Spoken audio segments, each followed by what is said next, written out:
time when confusion and misconceptions about Islam continued to spread, Islamic Diversity Centre stood firm, consistently, quietly and powerfully, bringing clarity to hundreds of people across the Northeast, in schools, city centres, workplaces, community spaces and mosques. Islamic Diversity Centre has been a consistent source of Islamic education and awareness, educating, engaging and empowering communities while leaving a positive and lasting impact. Week after week, our Dawah stall continued to be a beacon of understanding in the heart of Newcastle. Through simple conversations, warm smiles and honest dialogue, we engaged over 2,000 people, distributed over 400 Qur'ans and shared over 2,000 articles of Islamic literature, helping people see Islam through truth rather than the headlines. For many, it was the first meaningful conversation about Islam that they had ever had across the region. Our bespoke exhibitions tackled racism, explored British values and challenged common misconceptions about Islam, using powerful visual displays and trained volunteers to create safe spaces for questions people had never felt comfortable to ask before. These exhibitions created safe spaces where people could stop, reflect, read and discover the beauty and depth of Islam in their own time. Meanwhile, in schools, this year became one of our most impactful yet. We delivered 61 school workshops and 24 mosque visits, reaching more than 3,800 pupils and teachers. Children observed Salah for the first time. They stepped into a mosque for the first time. They heard about Islam from Muslims for the first time. And the feedback we received from teachers was consistent. Engaging, powerful, essential, exactly what our pupils needed. Through adult workshops, networking events and partnerships with police, councils and community leaders, Islamic Diversity Centre provided an authentic source of Islamic information, supporting clearer understanding and open dialogue across communities. Undoubtedly, one of the most important and life-changing aspects of our work is the new Muslim support that we offer to those who have adopted Islam as their way of life. It begins long before any Shahada. We spend time answering questions, clearing doubts and guiding people, bi-idhnillah, who are searching for the truth. And when they've had the time to research, reflect and feel confident in their understanding of Islam, we're right there to support them as they take their Shahada. This year we welcomed 43 Shahadas, each one a story of courage, sincerity and transformation. Every new Muslim receives a welcome pack, a guided prayer mat, a Quran translation, Fortress of the Muslim, books about Allah, the Prophet, prayer guides, and for our sisters, the hijab and abaya to help them feel confident as they begin their journey. From there, the focus turns to prayer. For 12 weeks, each new Muslim is supported by a dedicated mentor, learning the Salah step by step and establishing it as part of their daily life. Alongside this, they begin a 13-week step-by-step journey into the foundations of Islam, covering ritual purification, character development and everyday practice of the religion, at their own pace and with patient mentors by their side.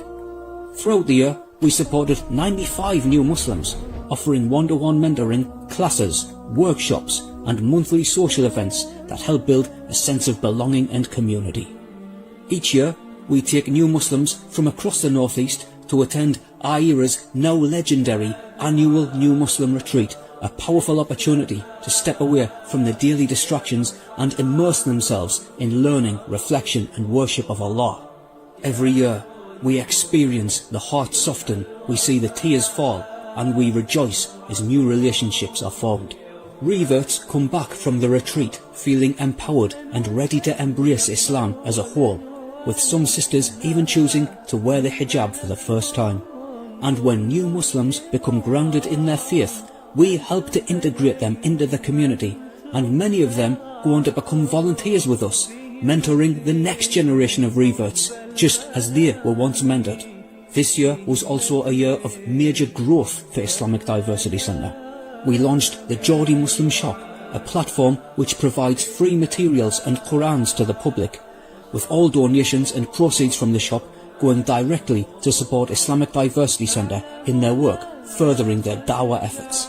We launched Central Studios, our dedicated media space for high-quality videos, podcasts and digital content that supports the Dawah. But without question, our biggest and most transformative milestone this year was the launch of Newcastle City Mosque, right in the heart of Newcastle City Centre. We strive to be a place where every Muslim, especially new Muslims and young people, can find guidance, support and a true sense of belonging. Its central location makes it accessible for reverts, workers, students and families alike. Already active with classes, Quran circles, community events and daily prayers, it is a truly diverse mosque, welcoming Muslims from all backgrounds and walks of life. To every person supporting us, to everyone discovering us for the first time, you are part of this story. Your support keeps the Dawah stall running. It puts Qurans into hands. It brings people into mosques. It supports every new Muslim. It makes every exhibition possible. It keeps our doors open. But the work is growing and the need is growing, and we cannot continue without your support. So today, we invite you to stand with Islamic Diversity Centre, to support the Dawah, to support education, to support new Muslims, to support a future in which Islam is understood, respected and represented with excellence. Islamic Diversity Centre. Educate, engage, empower. Together we are changing lives. Assalamu alaikum wa rahmatullahi wa barakatuh. Welcome to The Late Show, aka the Muslim Jodi podcast. This is another episode continuing from last night, discussing the very, very important topic of Islamophobia or anti-Muslim hatred. I mean, I went off on a bit of a rant yesterday about that, about the terminology and stuff I didn't like, but maybe we'll discuss that again further. Maybe. Tonight, I want a little we've got quite a few things to discuss. We're going to recap what we talked about yesterday. We're going to discuss some of the comments that we mentioned that we were going to go through on that Northeast Updates post that went out. Yep. Literally, we went viral, basically. Yeah, right? About 4,100 comments currently. That's unbelievable, to be honest. The highest post with most. I'm not going to have gone through all the posts, but it does look like it's the one that's one of the highest ones.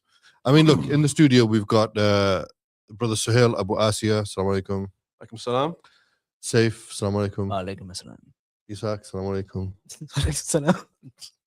No, but it's just everyone got like a nice intro. I felt like mine was a bit left out. No, you got a good intro? You got the same as me? Yeah. Ishaq? Yes. Ishaq? Okay. So basically, we're going to be discussing tonight, inshallah, Islamophobia. Before we do that, though, I want to just remind everyone that this is the blessed month of Ramadan. Okay? Alhamdulillah. What, we're 5 days in? 6 nights? Something like that, right? yeah. Where we've just been listening to some beautiful recitation of the Quran. No matter which masjid you go to, generally, you're going to get some beautiful recitation. Alhamdulillah. This is the time where we can, really benefit from connecting to the Quran. Almost like a spiritual recharge. Recharging those spiritual batteries, realigning, refocusing on what our purpose in life is. And Allah subhanahu wa ta'ala makes it clear that this blessed month of Ramadan is prescribed for us, so just like it was for those who came before us, so that we can get closer to Allah, so we can have taqwa, right? And what is taqwa? Just so that we're clear, taqwa is not just the fear of Allah. Taqwa is more than that. Taqwa is, doing the things that are pleasing to Allah and staying away from the things that are displeasing to Allah, right? This is why you find that most people's iman, it goes up in this month, because the shayateen, as Prophet said, are chained up. So we don't have that, whispering, the major whisperings like we would have normally. And we don't have that people trying to misguide us as much. But we do have the opportunity to realign, refocus, understand what our purpose is, and that is to worship Allah subhanahu wa ta'ala alone. And when you give up something so important like food and drink, you have to substitute that with spiritual nutrition. So that's why we will spend more time making salah. We spend more time reading Quran, or we should be. This is what we should be doing. We'll be spending more time giving charity, more time doing good deeds.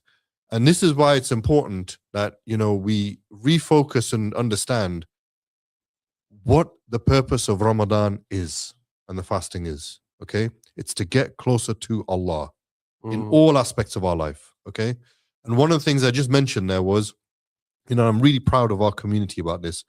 We're always the most generous people. I mean, there's numerous researches done on this. In the UK, the Muslim community is generally known to be the most generous community in the whole country. And even more generous in this month of Ramadan. Okay. Charities Commission report we give around £100 million just from the UK in charity, just in this 1 month. Imagine that. £100 million on average we give. And, mashallah, may Allah put barakah and accept all of our good deeds in this blessed month, which is multiplied, accept all of our charity that we do in this month, which is multiplied, and accept our good intentions for at least trying to do good, even if we can't do the actual good, right? So I think this is an opportunity for us to explain what we're all about and where you can, and I really want you to consider, audience, to consider where you can give some of your money, some of your sadaqah and some of your zakat. And my plea is to give it to Islamic Diversity Center, right? Why?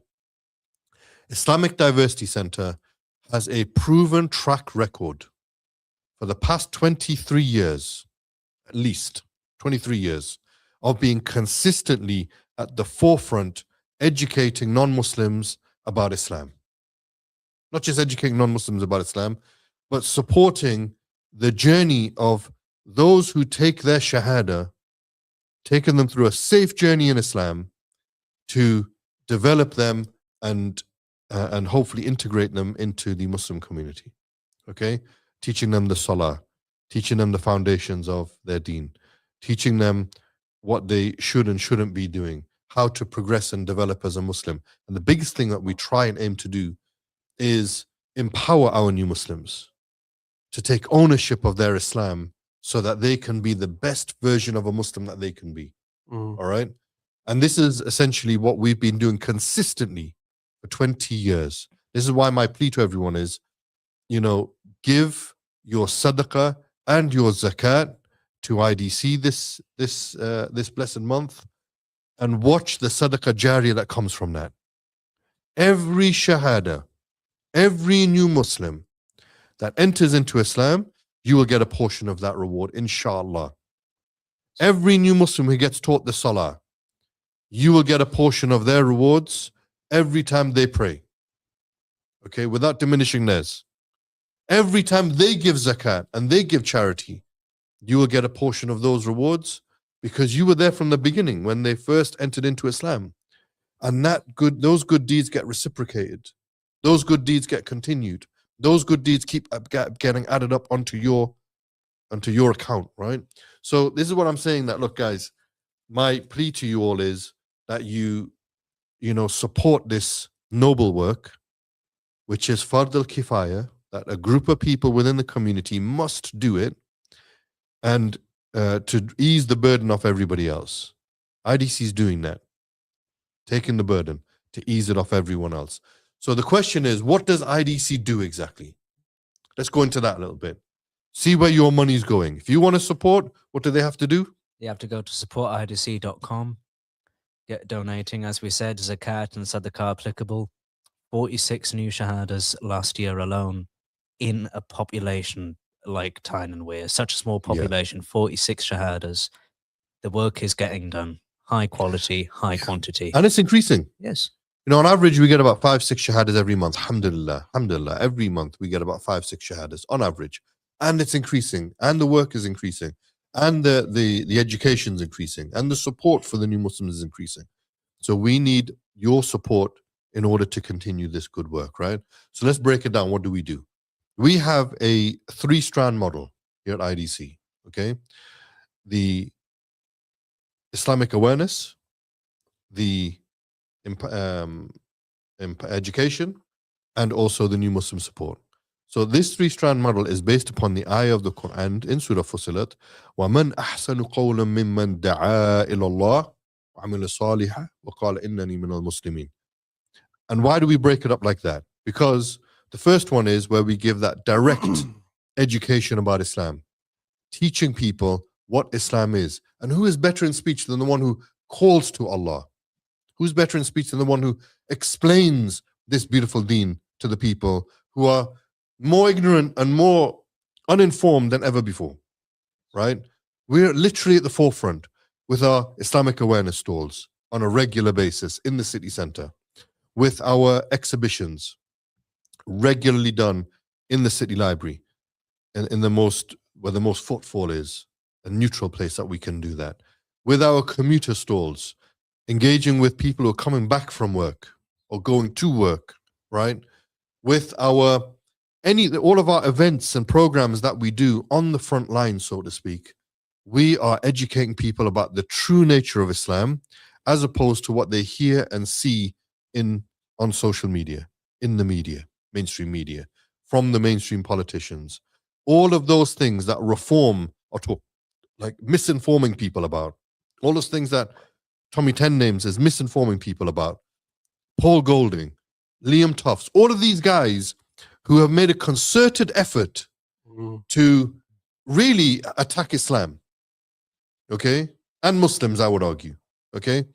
And this is why it's important that we fight back in a way that is appropriate, through knowledge, through education, through engagement, through empowerment.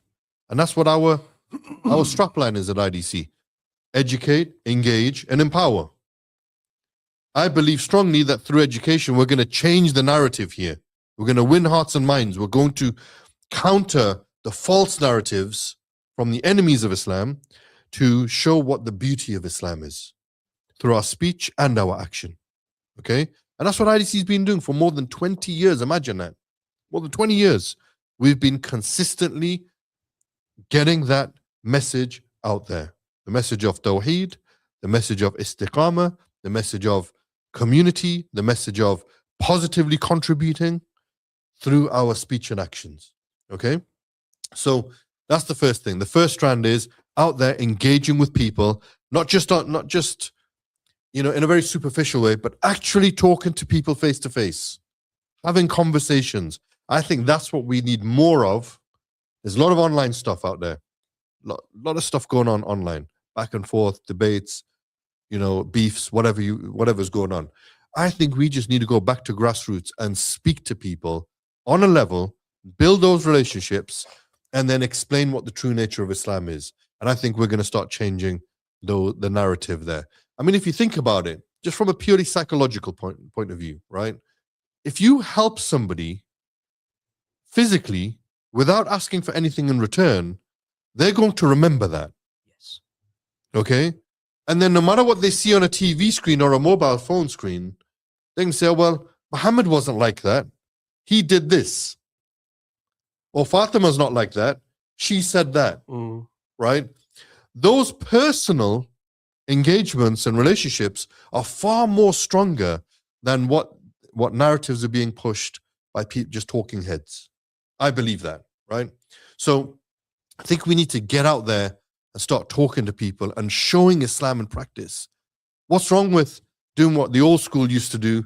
When you cook a bit extra and give it to your non-Muslim neighbor, who might even be hungry, by the way, right? And give them a little leaflet or a copy of the Quran in English. Go and help the elderly in your street who need a lift to the doctor's appointment. Be the Muslim who does that when everybody else around them fails to do that. And then have a conversation about Islam and say, explain why you're doing this is because for the sake of Allah, it is the right thing to do, right? You will see the people changing just from those simple actions, right? But you can't, those simple actions have to come with the confidence and the bravery to tell people about what your identity is as a Muslim, right? Can't just be the good action. The good action is good, but you got to couple that with having the conversations. That's what I believe, right? And that will change the narrative slowly but surely, inshallah. Then the second thing that we do is we go into education, into schools, organize mosque visits. We go to the public sector, the private sector, and we take the opportunity to educate people about Islam. We run the exhibitions in public places so that the general public can come and learn about Islam, all the different themes that we talk about, from discover the Quran to discover Islam to look at the Muslim contribution to society. We have multiple different exhibitions that we run on a regular basis, right? Where people will come, they will engage, they will learn something, and they'll take a free gift with them, right? And lots of nice refreshments and snacks and foods. So the point I'm making is that's the second strand that we do, where we engage with people on an purely educational level. So one is the Islamic awareness, then the second is the education through the different activities and programs that we do. And then the third aspect, or the third strand of our model, is the empowerment, empowering the new Muslims, those who take their shahada, empowering them, taking them on a journey, a safe journey, away from all forms of extremisms, by the way, on that balanced way, to teach them the basics of their religion that every Muslim should know. And what happens when we do that?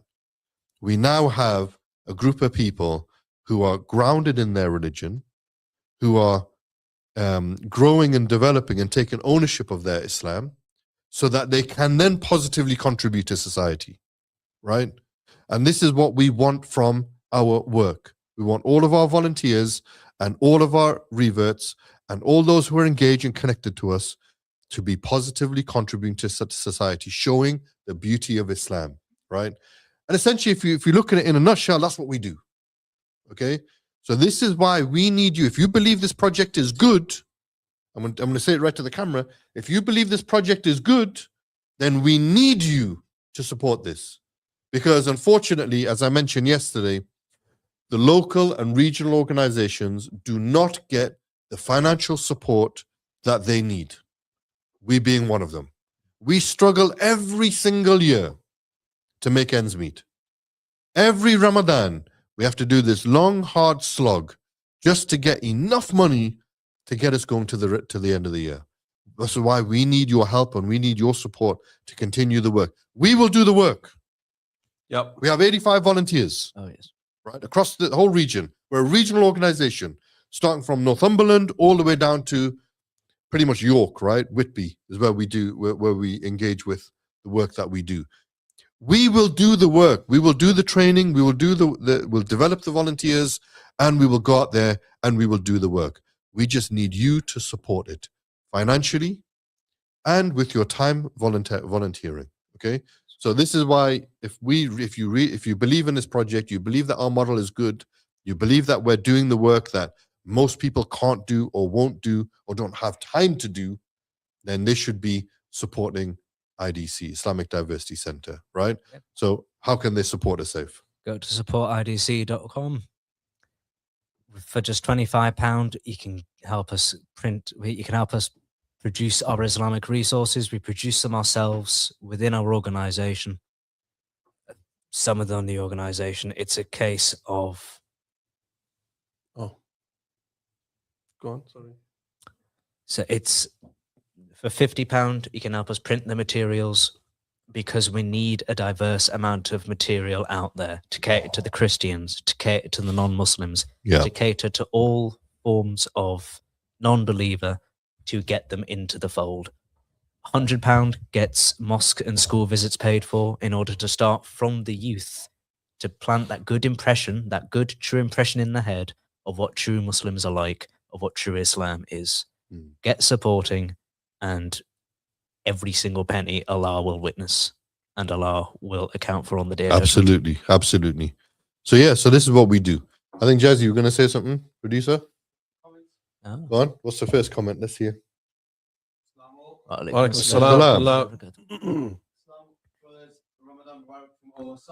salam, brother Omar. Omar, mashallah. Ramadan Mubarak to you too, bro.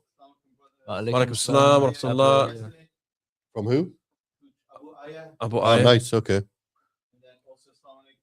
Walaikum salam. And then we've got a comment here as well on Islamophobia is no worse than Christianophobia, anti-Semitism, and any other forms of hate. None are right. Sorry, say that again. Who's that from? That's from Babs 4 UK. You haven't got a mic, mate, so they can't hear. Babs 4 UK. Babs 4 UK? Babs Babs for what's his UK name? says Islamophobia is no worse than Christianophobia, anti-Semitism, or any other form of hate. None are right. I agree and I disagree, right? Ooh. I'll tell you why. Go on. Ooh, controversial. No, let's just get right into it, right? He said Islamophobia is no worse than. Yes, it is worse than. Today, the biggest issue in the UK is not Christianophobia. It's not other forms of phobia. The biggest issue today, in my opinion, is Islamophobia, anti-Muslim hatred. Everyone is attacking it, from mainstream politicians through to mainstream media, through to the far right, and we are at the forefront of the, well, not the forefront, we are at the front of the line receiving this, Yeah. right? So I think it's the biggest issue now, more than any other issue. All hate is wrong in that. But and this is what I agree with. The end statement that he said, Yeah. what did he say? All forms of hatred are wrong. Yeah, basically. That bit I agree with, Yeah. 100%. Yeah. But I think that there is a level of prioritization now because other minority groups aren't getting the heat that we're getting right now. Yeah. And the same thing happened in the civil rights movement, if you think about it. But it's like the BLM movement as well, isn't it, at the time. Sort of, yes. I guess so. Yeah, I guess so. Yes, it is true. In America. I'm not that I'm looking. Why? Why? I'm just thinking if he wants to chime in on it. So why? Come on. What was wrong with that? No, keep going. Oh my god, what was wrong with that? But if you go back to the civil rights movement, you will see that was the biggest issue at the time. There were other forms of hate at that time. Why did Malcolm X come to the forefront and speak the way that he spoke and highlight the issue the way that he highlighted it? Was because that was the biggest issue at the time. Other hatreds were happening. And this, I believe this is what's happening to Muslims today. Yeah. We are under the cosh. And I don't like this victimhood mentality as well, by the way, just to be clear about that. I don't believe in that. But I do believe in stating the facts and knowing how to deal with them, right? And I think education is the way to do that. Yeah. All right. Any other comments, Jazzy? Abu Aya says, I have seen firsthand IDC work and support in the community and can say I've not seen any local institute do the same. With it being local, there's less funding, so fund the IDC. Yes. Absolutely, absolutely. Support IDC.com. Go on, mate. Yeah. Zakat and Sadaqah applicable. Yes, It's bro. Ramadan. There's no better time to start donating. Get donating. Sponsor the shahadas. Get your Sadaqah Jariyah. Absolutely. Jazakallah khair, Abu Aya. May Allah bless you. I Keep mean, sharing, keep spreading the word, and let's get as many people watching the stream and donating as well, inshallah. we've got some sponsors. Good. Shout them out. We got, as always, may Allah bless those brothers at Pinar Restaurant. Yeah, man. Every year they sponsor us, by the way, Alhamdulillah. without fail. Those brothers, mashallah, may Allah reward them. May Allah give them barakah in their work, in their restaurant. And I'll tell you what, their food is flipping good. Get man. yourself to Pinar, mate. Get yourself Go- a mixed grill. Honestly, Pinar special. Just Pinar go in there, special. get a Pinar special. Oh, you know what? You know what? Isn't that I ready, tried sir? the other day. Oh. Yeah, the lamb chops are banging. I'm trying to bang it, but what I tried the other day was a sujuk pizza. Okay, interesting. Explain. Sujuk is like the halal sausage, isn't it? Turkish sausage. Yeah. Turkish sausage pizza. It's a I'm telling Sofian you. hot meze. Right. I'm telling you right now. Get a sujuk pizza from Pinar. What was my invite though? You know what I'm saying? Yeah. You know what I'm saying? He's starting. Black Lives Matter. Black Lives Matter. Yeah. Yeah, man. Phone Corner. Phone Corner is the second sponsor. Again, they've been sponsoring us every year with that film. Those brothers, mashallah, they are not only running their businesses in the most halal way that you can, they're very conscious of Yeah, running their inshallah. business in a halal way, but also they support the masjid, they support the dawah. They've been with us for many, many years. Highly recommend them. If you need anything in terms of your mobile phones, mobile phone repairs, mobile phone covers, money transfer, all of those things, they do that, inshallah. Listen, very quickly, yeah. Just a shout out to everyone, yeah. Just to make up. Where's the camera? This one. Excuse me. Right, listen. I know you're watching, and I know you want to share the stream as well. And send WhatsApp messages out. Share the stream. And I know you're thinking, oh, people are going to be asleep. Trust me, ain't no one going to be asleep. It's 9:45. So share the stream. Yeah. Let everyone know. It's not very late, though, the ratio, is it? It's not, but it's It's not like late it enough. used to be.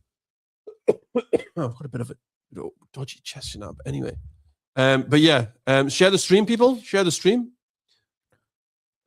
Right, who's our other sponsors? We have a new sponsor this year. We've got a new sponsor this year. Who's our new sponsor? Oh yeah, the Muslim Geordie shop. Or is it the Geordie Muslim shop? Either or, mate, whatever you like. The Geordie Muslim shop. Said it in the most Geordie accent. I love it. They be Whatever you the want. produce, yeah. So the Muslim Geordie Muslim Yeah. shop. There's two locations. One, two branches. It's a new initiative that IDC's done in order to fund the dawah. So when you go and buy something from the Muslim Geordie shop or the Geordie Muslim shop, all the profits go to IDC. Okay? So what do they sell at the Geordie Muslim shop? They sell Emirati thobes. They sell Moroccan thobes. They sell abayas. They sell jilbabs, hijabs, topis, even one for you, Sonny. Topi. You want a topi? A topi They've as got a well. topi as well, Hey, right? it's They've got Islamic books, okay, to increase your knowledge.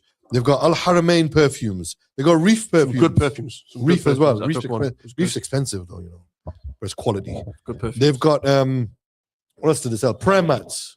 Huh? Honey. Yeah, natural Eggs. organic honey, misworks, you name it. Anything to do with Islam and the Sunnah, you're gonna find it in that shop. Go and make a visit. If you're local, go and visit it. Merch store is coming soon, inshallah. But in terms of physically going, this first shop is next to the Brothers entrance at the Newcastle City Mosque. Okay. The second location is 90 Wingrove Road in the House of Barakah shop. You go there at the back, all of our products are there. So we have two locations and I highly recommend everyone goes there. All right. Yes, Jazzy. Any other comments? All right, let's go through these comments. So I've got Daniel Johnston. Johnson, man. Daniel Johnson Danny says, boy. we have to strike a balance. We must be aware of anti-Muslim bigotry and take precautions against it. But we must not be pessimistic. Yeah. And must not wallow in self-pity. Agreed. I agree 100% with that. Yeah, Danny. Like I said, we're not victims. We shouldn't act like victims either. We have a deen and an identity that we should be proud of. Not kibr, Yeah. but proud of it.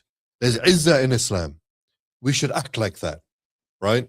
So even if, and don't tell me, if you can go back to the time of the Prophet ﷺ, don't tell me that the Prophet and his companions weren't persecuted. They were persecuted. They were oppressed. Worse than what we can imagine, actually. Okay? In Mecca, for 13 years, they were severely oppressed, but they still kept their head held high. They still had honor in their belief. They still dealt with it in the most appropriate way, and they carried themselves in a way which was befitting for a Muslim and a believer, right? And the Prophet ﷺ was directly attacked, physically, psychologically, emotionally, and he how did he deal with it? He dealt with it with honor, with respect, with dignity, and he kept on calling to his call of Tawheed. He didn't falter, he didn't waver, he was consistent. He didn't change the course. So we have to do the same, I like that comment, Danny, actually. Listen, brothers and sisters, like that. we are talking about like supporting IDC as well, and we do, we have got a topic today of Islamophobia, but we do really need your support as well. We do need your support. Please do support IDC. Go to supportidc.com, make a donation. Safe's going to let you know, but I don't know why you're still on 80. There you go. Hey, man. You can make a donation. You can support IDC by going to supportidc.com. These are some of the packages and things that you can do and what it'll go towards. £25 gets us the Islamic resources we need to support the dawah, to give people items to take home with them, to get them thinking, to get them realizing what the true deen is. £50 is material printing. It's an expensive job. Getting these materials that we ourselves write as well, getting them printed, getting enough of them ready to get the dawah circulating. £100 gets us starting young with the mosque visits, with the school workshops, going to the children and letting them know what true Islam is. I think I need to say, I think maybe we should highlight the issue of, sometimes people think that, oh, well, the dawah is free. It should be free. And why are we paying towards it, right? I think people need to understand that there's nothing free in this country, right? No. Everything we have to pay for, keeping the lights on, utilities, getting materials, doing the actual work, everything has a cost associated to it. Nothing is free. Even if you think it's free, nothing is free. You have to Yeah. pay for it in some way, shape, or form. I don't understand the people who say, you know, that it should be free or fi sabilillah, everything's fi sabilillah. Or free Like, sabilillah. Yeah, or free sabilillah, subhanallah.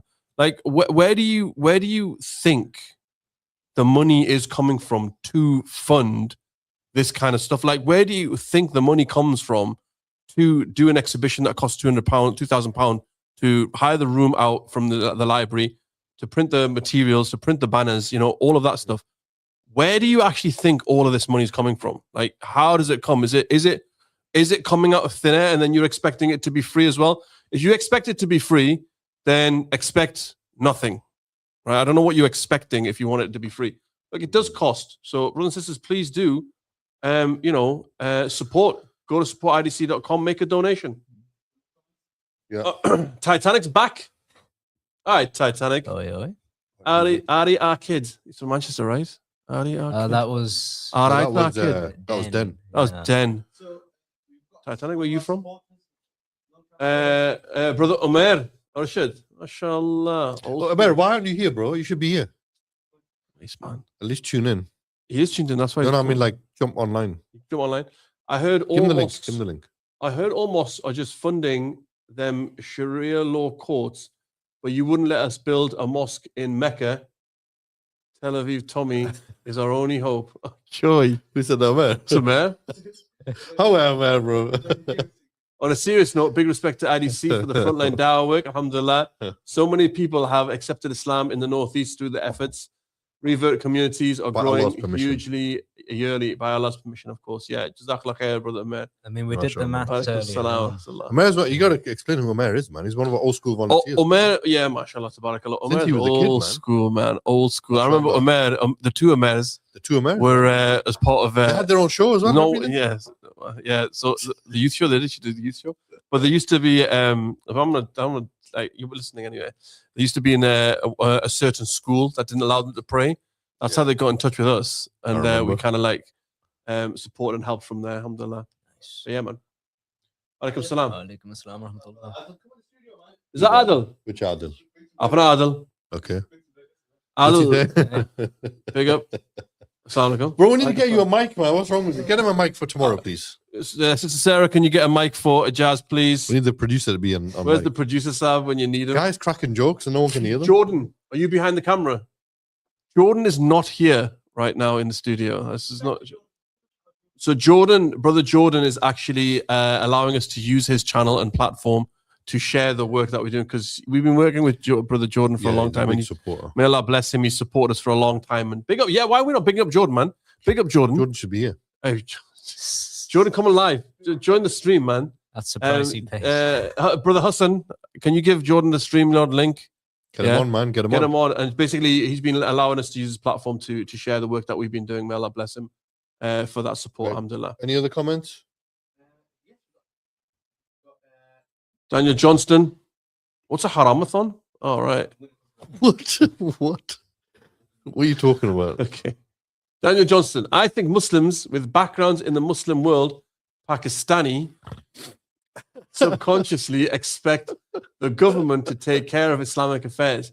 It hasn't quite sunk in yet that we are on our own. Oh, 100%. I remember reading an article about the Indonesian government funding the dawah within their own nation. People expect there to be a waqf behind this Yeah. or a government That's a behind good this, so point. they just sit back, relax, and think it's taken care of.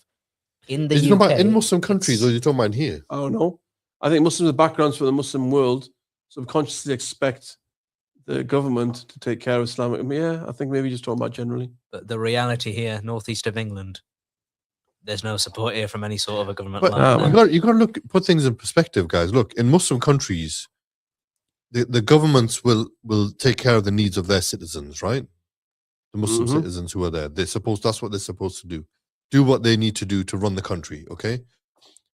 We need to understand there is no waqf or there is no awqaf for the UK to fund the dawah work. That we don't have that like in some Muslim countries. Mm. So we need the community to support us to do this work, right?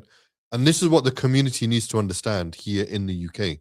they need to fund and support local organizations like this who are doing amazing work in their vicinities, up and down the country I'm talking about, who need the support to carry on doing what they're doing.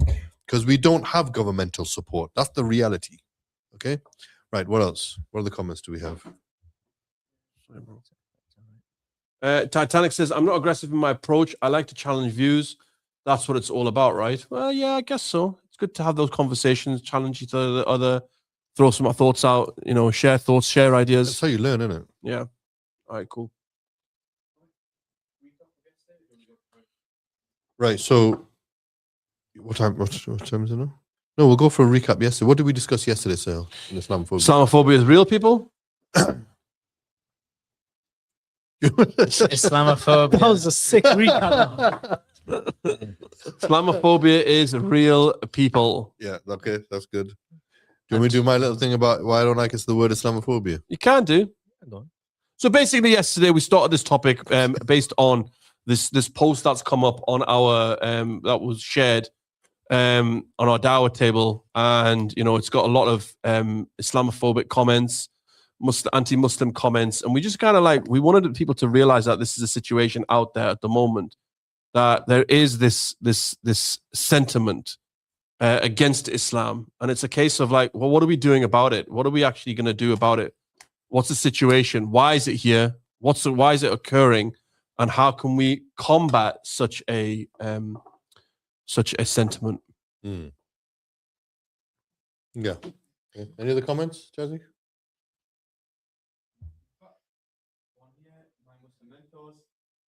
What's he saying? Someone please keep AT's tea topped up, please. Dropping gems tonight. All right, yeah. Mr. Okay. Hassan I'm going to Tariq. take the opportunity to get the judges. Where is Hassan? He should He's be in on. bed. He's ill. He's got the sniffles. Oh my God. Someone who's trying to troll us. Go on. Yay! Trolls in the house.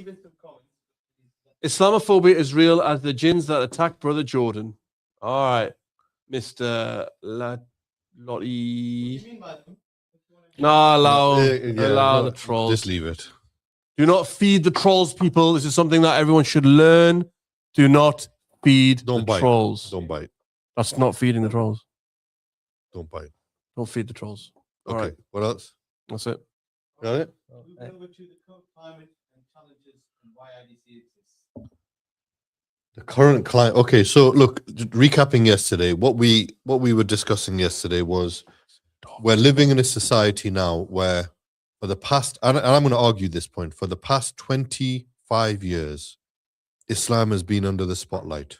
I think people need to realize and remember we're over-represented in the mainstream media in a negative way. For the past 25 years, right?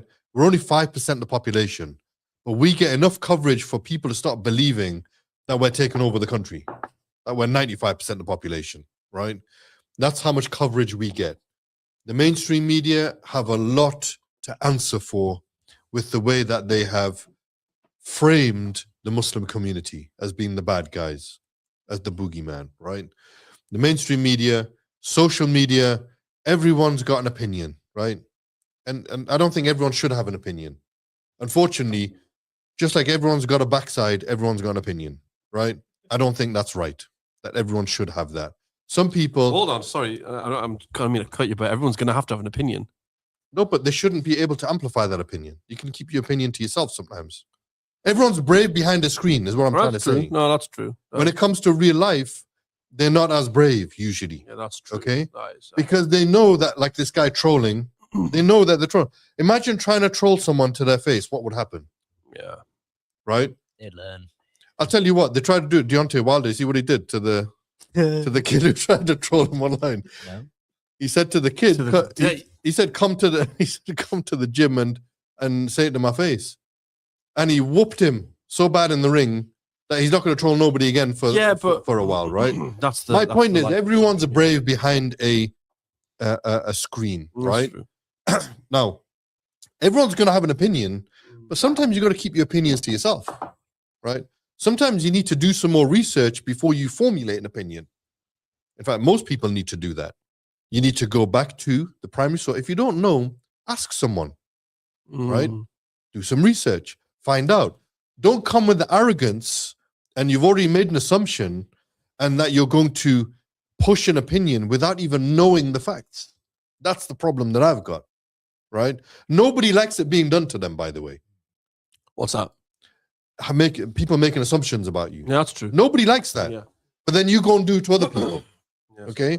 Nobody likes when, for example, an assumption made about, I don't know, working class white people. Yeah. You know the assumptions that people make about them without even knowing them, right? Remember we did that football tournament years ago with MTEP, and we went on this estate, which was a really white working class estate, right? And we took some of our kids from Hype and who are very mixed multicultural. Oh, yeah. They never mixed with anyone from a different background. And we got our kids to mix with them. And they had a football tournament, coaching tournament. And you know what? A lot of misconceptions were thrown out the window. Excellent. Right? Because people just started talking. Yeah. They had some fun. They enjoyed themselves over football. And they literally broke down barriers. I know we're using these buzzwords, but they literally broke down barriers, right? Assumptions were made on both sides, by the way. But when they started mixing and talking, not just the young people, the adults as well started talking and started changing their viewpoints. Oh, I didn't know that about you guys. Oh, I thought this was what you guys believed. I thought this is what you guys do. And both sides broke down those barriers. You know what, right? though? Because the fear of the unknown. Of course. It's the fear of the unknown. People have this fear of what they don't know about. So that's why we open the doors to it, Brother Safe. So when it comes to supporting us to break down those barriers, support IDC.com. The material we print and the pamphlets that we have, that's also us breaking down barriers and misconceptions. When it comes to the Christians realizing, oh, hang on, Muslims actually believe in and respect Jesus as well. When it comes to the Introducing Islam booklets and them realizing, okay, there's no mention of any of the activities I was seeing in the media. They just seem to want to do their prayers, act as good citizens, and live among us. Yeah. So- Actually, there was a comment about that. Sorry, Saif. Yeah, go on. You're saying that all religions are bad. What was that comment, Jazzy? Or was it all phobias? No, about religions. They said there's no good in any religion or something like that. I want to unpack that a little bit. I think that's important. Yeah, go on. So before you go on, let me just throw some context to you. These are the comments. These are actual live comments that have come from that Facebook page that we've been talking about. The page that got 4,100 comments. These are actual comments from that particular page. I can read it, yeah. So it says here, I don't know who sent this, but there's a comment from someone that says, I don't think religion of any kind should exist in today's society. It brings nothing good in the world at all and only causes divide and issues. Why are you laughing? They spelled divide wrong. All right. And only causes divide. You need to put these on the screen, bro, because it's easier for everyone to see. Can you put them in a banner? All right. So if you put it in a banner afterwards. I see. Only causes divide and issues that has done since religion began. I understand why some beliefs came about centuries ago when we were uneducated and didn't know how the universe worked. But right now, it's like still believing that the earth is flat or believing that the moon is made of cheese. Highly disagree with that. I think that's such... I get where the sentiment's coming from, but you know what? Just because many people had a bad experience with Christianity in this country doesn't mean all religions are the same. When you make a comment like that, you're making an assumption that all religions are like what you've experienced, right? All religions are not the same. They might have some similar components, but all religions are not the same. What we believe, the way that we look at it is like this. And he said quite a few things that need to be unpacked there. From our very existence as human beings, we were created for one reason and one purpose alone. وَمَا خَلَقَتُ الْجِنَّ وَالْإِنسَ إِلَّا لِيَعْبُدُونَ. And that is to worship Allah alone without any partners.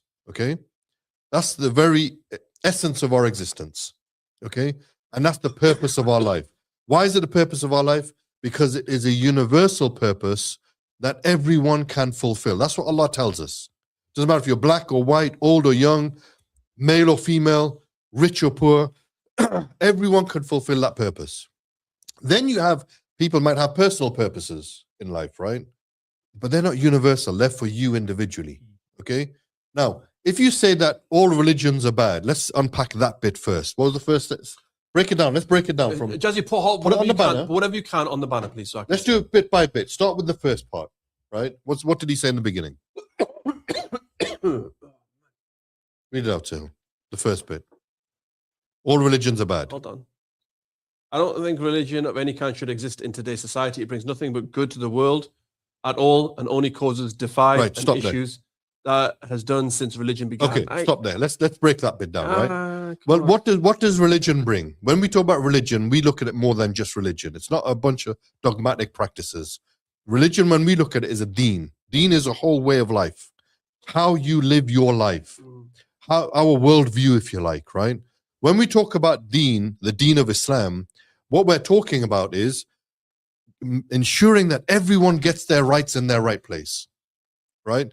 So we give the creator who created us his rights and humanity their rights.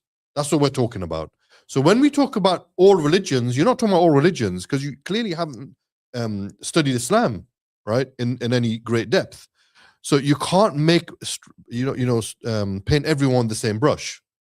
Now, what Islam does is, and I believe that most religions do this as well, it brings an ethical code in a world like today, the modern world today, which has lost its ethical and moral systems, right? That's what religion does. Islam in particular, I'm talking about. Number one, like Sahil mentioned yesterday, we give God his rights first. Allah gets his rights because he's the one who deserves those rights of being worshipped alone without any partner. When somebody is God conscious, what does that mean? It means we're self-accountable. It means we're accountable to Allah first before we're accountable to people, which is supposed to make you a better person, meaning that you're only going to do what's right and stay away from what is wrong because you know Allah is watching all the time. You don't even need CCTV cameras like we're being monitored, over-monitored today, right? Because you know that Allah is watching and therefore you know you're not going to do something that you shouldn't be doing and try to do the things that you should be doing, right? So that's the first thing. That's what religion brings, or Islam brings to the table first and foremost. Good, righteous, holistic people, okay? What does religion also bring? Rights to humanity, making sure that your parents get their rights, your siblings get their rights, your spouses get their rights, your children get their rights, your neighbors get their rights, your work colleagues get their rights. That you don't, what do they mean by getting their rights? You're not oppressing people, you're not taking people's rights when it's due to them. So you have to be a good person to do that. And how do you know what is good except for what the scripture teaches you what is good? Okay? Because otherwise it's very subjective. You're gonna, to one person something is good, to another person's oppressive. So what religion is supposed to bring to the table is righteousness. And righteousness includes being good to fellow human beings, being good to animals, taking care of the environment, making sure that the planet is being taken care of. When you lose religion, look what happens. Here's my thing. No, but look, when you lose religion, what happens? Post-industrialization, the planet is being destroyed. As religion goes down, the planet's getting destroyed. As religion goes down, you get human cargo and trafficking.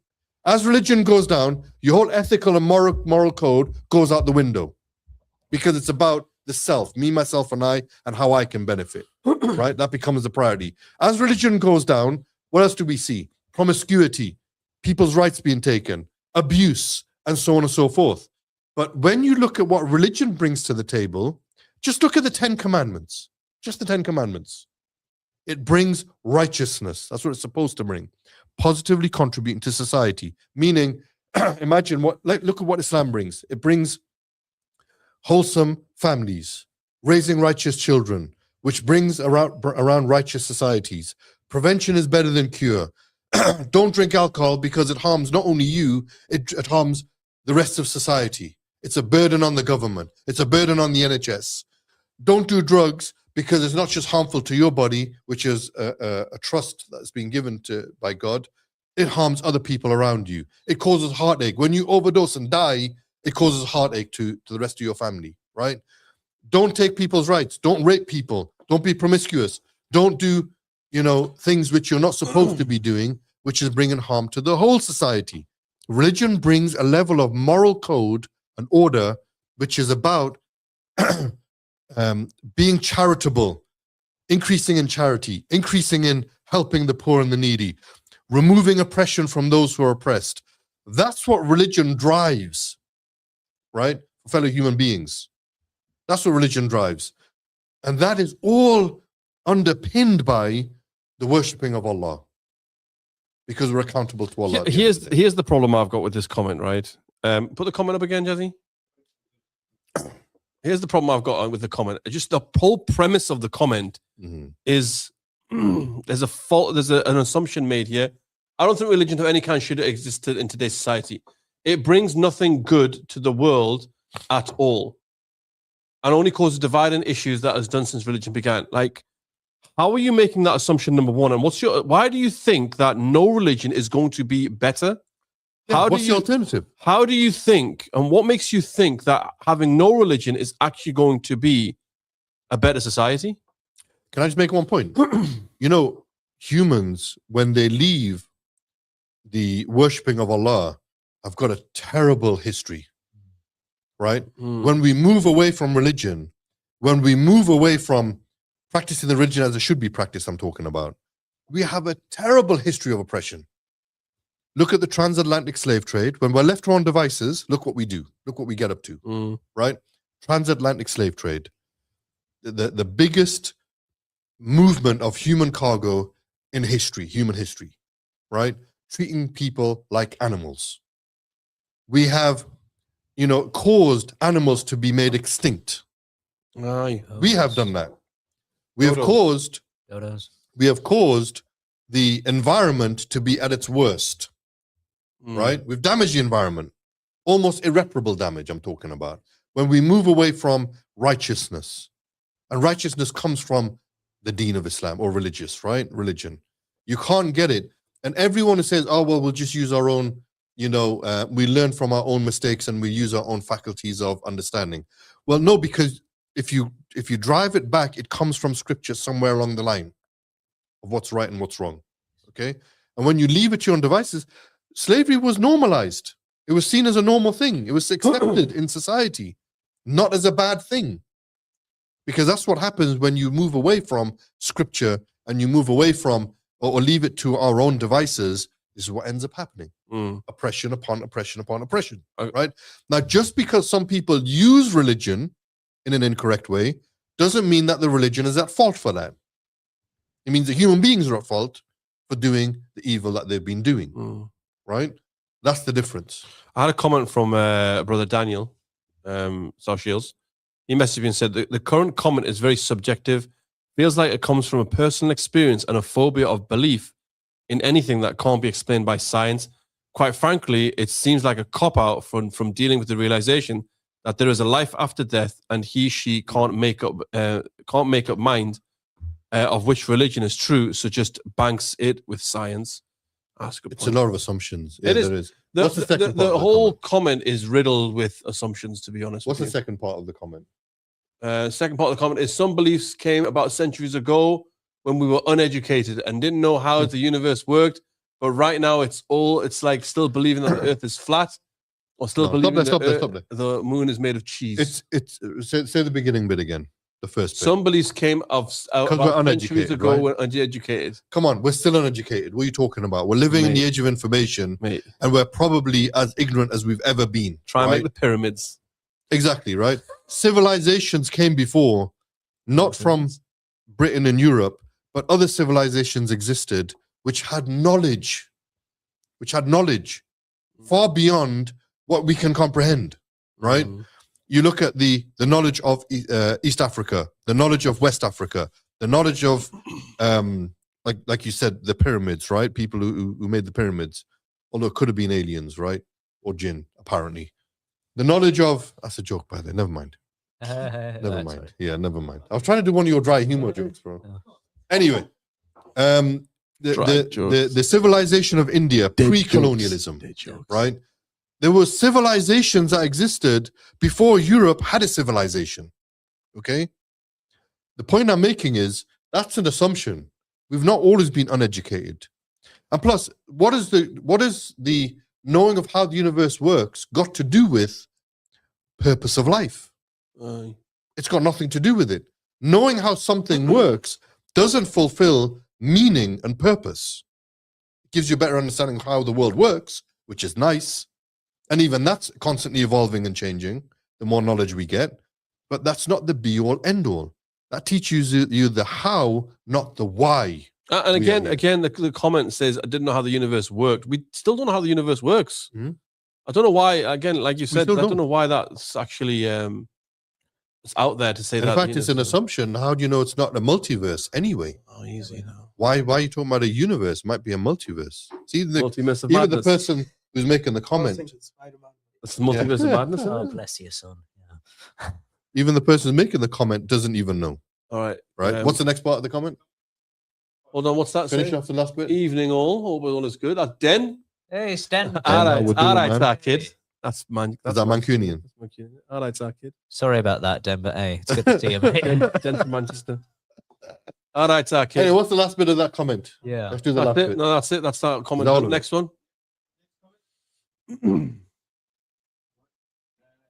Just to clear it up, Den, we're looking at comments from a rather viral Facebook post that went out showing Yeah. us on the Dower store. Continuing from yesterday's. Yeah. All right. So this one says, I want to ask, why do you continue to call yourself the religion of peace? But if I don't follow your beliefs, then you try to destroy opposition. War and deaths follow in the wake of extreme Islam. Look, it's first of all, who said we call it the religion of peace? We call it the religion of truth. We call it the religion of submitting your will to the will of Allah. That's what Islam stands for. And through that submission to the will of Allah, to your creator, you will attain a level of inner peace, right? That's the first thing. So people who are pushing that narrative, yes, we are a peaceful people. We are, there's no doubt. But so is everybody a peaceful people until British people are peaceful, English people are peaceful, Europeans are peaceful, Africans are peaceful, Indians are peaceful. Every country is peaceful until when? You get provoked, or until you get attacked, or until you need to reply and respond, right? Every human, that's a basic human right, that you have the right to defend yourself if you are being attacked, your family, your wealth, and so on and so forth. It's a basic human right, okay? Now, and the second comment about extremist Muslims, there's no extremist Islam. Islam is simple. Islam is straightforward, based upon the scripture. If people don't follow Islam correctly, or follow their culture or their political views over Islam, that's not Islam's fault, right?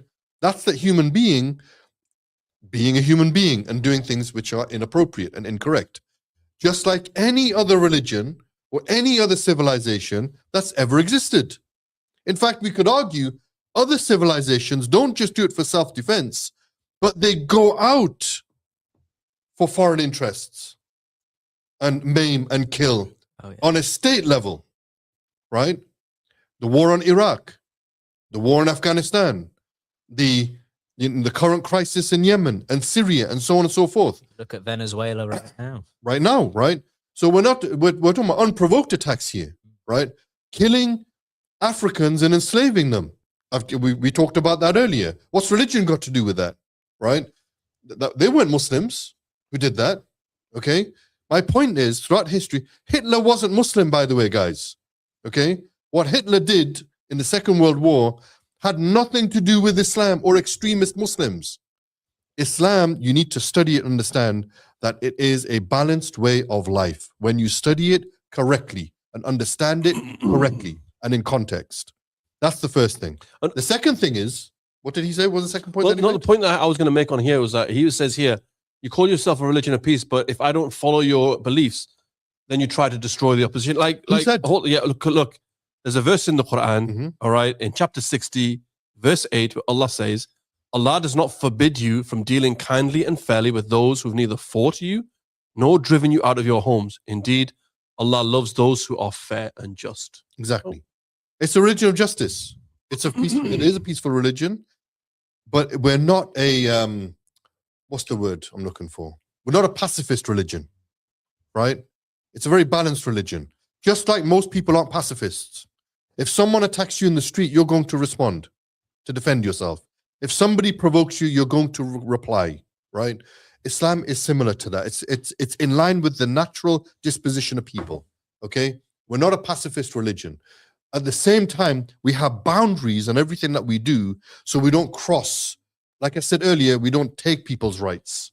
Okay, we will maintain people's rights. It's a holistic religion and a righteous religion, meaning that what we're trying to achieve here is worshiping God peacefully, fulfilling people's rights peacefully, and then being human as well at the same time and balanced about everything. Okay, so if somebody doesn't accept Islam, the Quran is clear.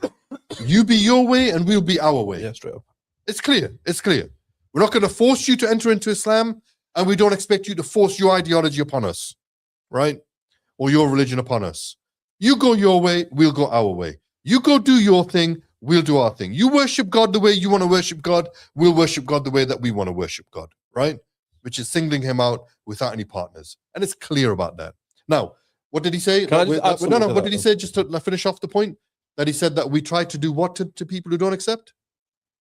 Destroy opposition. War Destroy and the death. opposition. War and death follows in the wake of extreme Islam. Okay.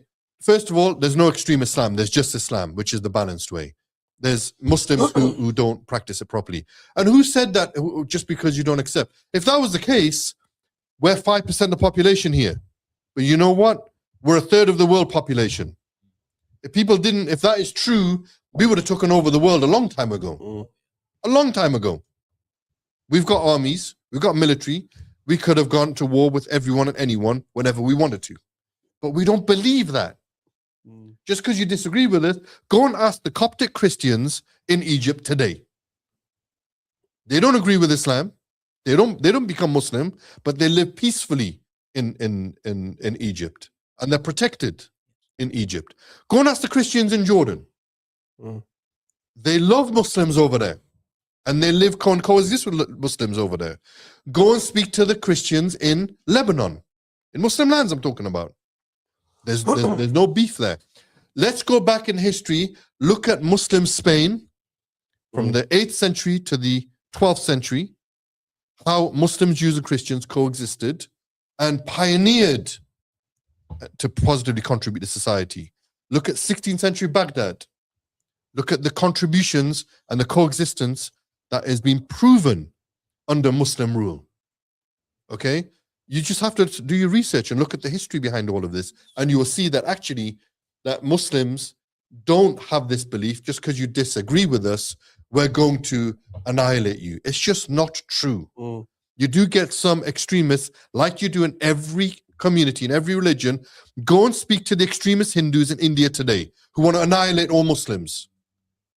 Go and speak to, they're not Muslim, they're Hindus, extremist Hindus. Go and speak to the extremist Buddhists in Myanmar right now who want to annihilate what the people call there? The Rohingya. The Rohingyas, right? They're not Muslim. Go and speak to the extremist atheists under Stalin, under Stalinism, and in Yugoslavia, how they killed and maimed all religious people because they didn't agree with them. Go and speak to them. And then come and tell me that Muslims are extremist Islam, extremist Muslim, blah, blah, blah. No, you're going to get extremists in every community who want to do what you want to do, but they don't necessarily represent the religion or the ideology that they are following or claim to follow. The same with the Muslims. Why do we have a different standard compared to everyone else? That's my question. Why is there a double standard here? Selective outrage. Boom. Next. All right. What's the comment? What's the comments, Jazzy? So Abu Ayas says, quote unquote, from what the comment was, war and death follows Islam, cough. Templars and the Crusades, cough. No, but seriously, an out of whack representation of Islam will always outshine the good representation of Muslims. Absolutely. Great point. Very true. Put in the whole group chat. See what we do. I mean, Huh? if you want to help us change that Sure. narrative, support IDC.com. Yeah. Get us spreading the correct message out there. Because believe it or not, yes, in the world we outshine it, but Allah subhanahu wa ta'ala is always watching us. Mm. So when it comes to your efforts, they will be rewarded. Yeah, and by the way, you know, I mentioned all these other groups, right, and all these other religions who have extremists amongst them.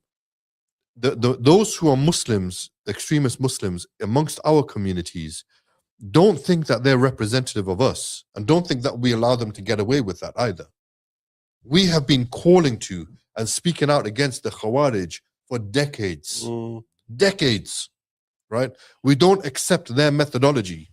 We've been calling it out. We've been calling people to the correct methodology of Islam for decades.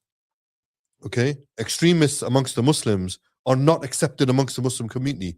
The assumption is one from the non-Muslim. I can understand why they do it as well.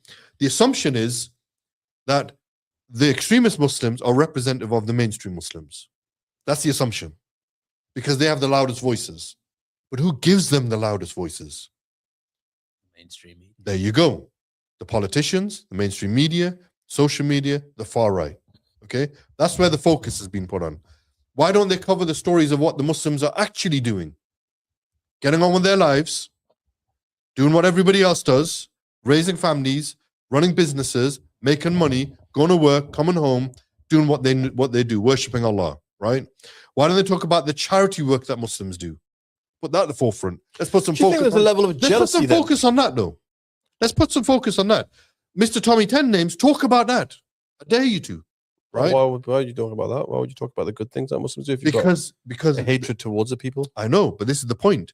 Be balanced and fair. Talk about the good things. They're not going to. That's the I point. know they're not going Yeah. to, because they're biased and they're prejudiced and, dare I say it, they are racist, right? Yeah. Now, the point I'm making is the mainstream media won't talk about it because it doesn't sell papers. It's not something which is sensationalist enough. Oh, Muslims did £100 million in charity in the month of Ramadan.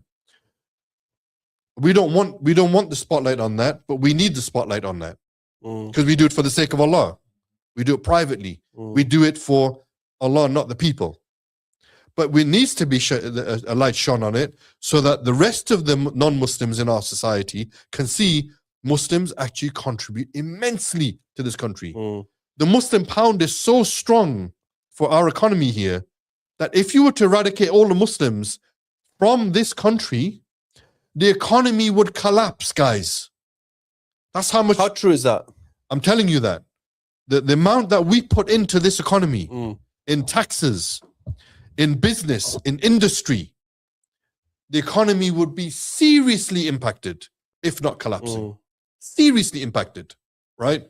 And I'm not just talking about the Muslims living here. I'm talking about the governments, International. the state national governments in the Middle East who have invested so much money here. Imagine they took all their money out. Imagine what would happen. Instant crash. That's what I'm saying, right? So we got to think about these things before we start running our mouths and saying Muslims are bad, they should leave, Do you think kick there's them a, all out, and all this nonsense. Do you think there's a level of one, jealousy, and number two, like, is it just because what I mean by jealousy is that maybe those who have a hatred towards Muslims don't have what Muslims have? They're living on the poverty line, maybe. For sure. And you know, That's partly to do. I think most of it's ignorance, I'll be honest. I think a lot of it is ignorance. They just don't know and they got caught up in the hype. Right? Because people, like I said yesterday, are more sheeple than people. Right? I'll tell you what the second thing I think is the biggest contributing factor to this is the economic downfall. Right? Whenever you look at the history of this country, whenever there's been an economic downfall and people feel the pinch, whether it's in the 80s or the 40s or the end of the 1800s, right? Every time there's been an economic downturn and the general Joe public has felt the pinch or are struggling or being oppressed by the rich elite, that's when you start seeing scapegoatism. So when the crash happened, the first crash in the early 1900s, before World War II, who were the bad guys? I don't know. It was the Jews. They were the bad guys. They were the ones who've been scapegoated, right? When you look at this, the 70s, The Irish were the bad guys. Mm. The 80s and the 90s, the black community were the bad guys. The 2000s, like post 2001, it was the Muslims, right? Because whenever there's a crash or whenever there's an economic downturn, people need to blame someone for that.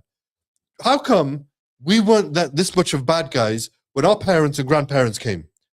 50s, 60s, 70s. Oh, there was still racism. Racism I'm not talking about. We weren't the bad guys though. Right. We weren't the extremists. We weren't the terrorists. We weren't the ones who are trying to blow everything up. We weren't the ones who hate the civilization and the culture. We weren't the ones who were trying to change the culture. We were just seen as those brown people and black people. We don't know anything much about them, so we're going to hate on them, right? Over racism. But we weren't. How come we were never called terrorists in the 50s and 60s as Muslims? Ask that question. No, we were seen as something different, but we weren't portrayed the way we are now, right? Because as things change, as the political narrative changes, the people's narrative changes also with that. So my point is this, that look, when it comes to, I believe it's ignorance. I believe there might be a level of jealousy, but I think there's a big thing to do with capitalism and economic downturn. How is it the Muslims' fault? Let's ask this question. Whose fault was Brexit? Not the Muslims. Brexit was a disaster for this country. You didn't get your borders back because you're still talking about it. You didn't get the £350 million a week that was promised to us for the NHS. We didn't get that when we left Brexit. Whose fault was that? That was Reform's fault. Those guys, right? Whose fault was the Ukraine war? That wasn't the Muslims. No. We felt the impact of it.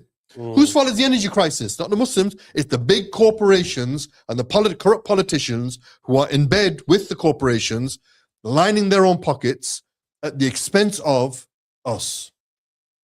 And then they make us fight with each other in order to do what? So that nobody blames them and points a finger at them. The ones who actually caused. Was the banking crisis Muslims' fault? Who bailed out the banks? We didn't cause the banking crisis. It was the elite.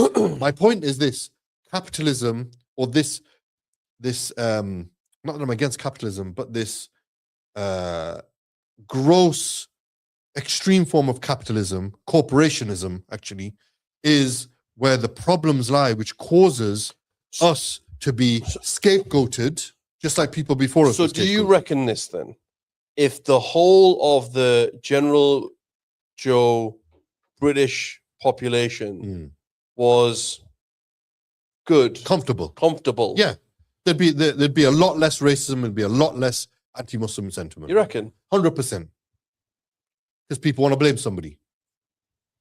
Interesting. And at the moment, we're an easy target because think about why are we an easy target? Not because we're weak, but why are we an easy target? Because you got 25 years of conditioning, 25 years of propaganda, 25 years of manipulation, 25 years of exploitation, manipulating the minds of people so that they will be focused. And what does that remind you of? Who else did that happen to? Happened to the Jews. Right, Second World War. You had a concerted effort of propaganda against a minority group until the whole country turned against them. Brothers and sisters, this is why. By the way, that was following an economic downturn. All right, mate. All right. This is why we need to do the work that we're doing. Support IDC.com. Go there, support our organization. You know, whatever donations you can so we can continue this work that we're doing. What are you saying, Jenna? Sorry, one last point as well. There's been no donations. One last point. Before I forget. One last point that links to that, by the way, is not only those things: ignorance, jealousy, economic deprivation, socioeconomic deprivation. I should say add that to that as well. But I also think there are genuine, and it's always happened throughout history. There's genuinely a group of people who are enemies to Islam. From day one, from the time of the Prophet ﷺ, we have to recognize as Muslims that there will always be a group of people who just hate Islam and hate Muslims. It happened to the Prophet ﷺ. It happened to his companions. It happened throughout history. It happened to, the end of Muslim Spain. It happened during the Crusades. It happened during, British India when the Muslims were in charge. It's always happened throughout history. Orientalism in the 20th century, it's always happened that there's been a group of people who have always tried to undermine and oppose Islam and Muslims. And as believers, we need to recognize that. And how do we deal with that? The way the Prophet ﷺ dealt with that. I think that's important to highlight as well, Sahil, because we need to deal with it in an appropriate manner, which is the prophetic way. I reckon sometimes people have got a hatred because of a personal experience that's happened. I think we had an incident where one guy had a hatred for Islam because his sister became Muslim. Yeah. And it was like a sister married a Muslim and became Muslim, and then he was like, no, I don't And like was love and life, by the way. She moved to Emirates. I don't like Islam. No, she moved to Dubai and she was having a really comfortable, like really living it up. Yeah. And he was still living in his council house. Like barely making ends meet. And he basically admitted that. He pretty much admitted that and said, yeah, this is one of the reasons why I don't like you guys, because look at my life. And look at your life. Yeah. All right. Comments. Abu Aya. Look, we had the best of teachers to help us understand the Quran and the commands of Allah. I think the layman non-Muslim looks to interpret the Quran themselves and of course stumbles. Absolutely. I think that's what happens. That is what happens. But you know what? People do that with every religious book. People can take it out of context as much as they want. They use the Bible to what's it called? To support their slavery in America. Transatlantic slavery was they use the Bible to like thingy it. They misquoted verses or used verses of the Bible in order to subjugate and keep the slaves subjugated. Yeah. You've just had it happen this past few days. Was it Huckabee saying he was on a podcast taking a misquoting of the Bible, stating, okay, this is why the entire Middle East should belong to the Zionists. Is that the politician? That was the politician. All right, let's go. Den says, so what do you think changed from 50s to where we are today? What do you mean? You're talking about how in the 50s. How we're called terrorists now. Yeah. Politics. Simple. Politics. There's narratives that are being pushed all the time. Politics changes with the times. When there's an agenda for the government or whoever is in authority to push a certain narrative to benefit themselves, they're going to do that, right? And you got to remember, look, in the 50s and 60s, when people from the subcontinent and the Windrush generation came here, people forget that they came here through invitation to help rebuild Britain because they were part of the Commonwealth, right? So people forget that we were invited to this country to rebuild it. We were citizens of this country, even though we didn't live in this country because we were colonized by the country, right? So that means that we have a right to the country and the wealth of the country and to be citizens of the country. People forget that, okay?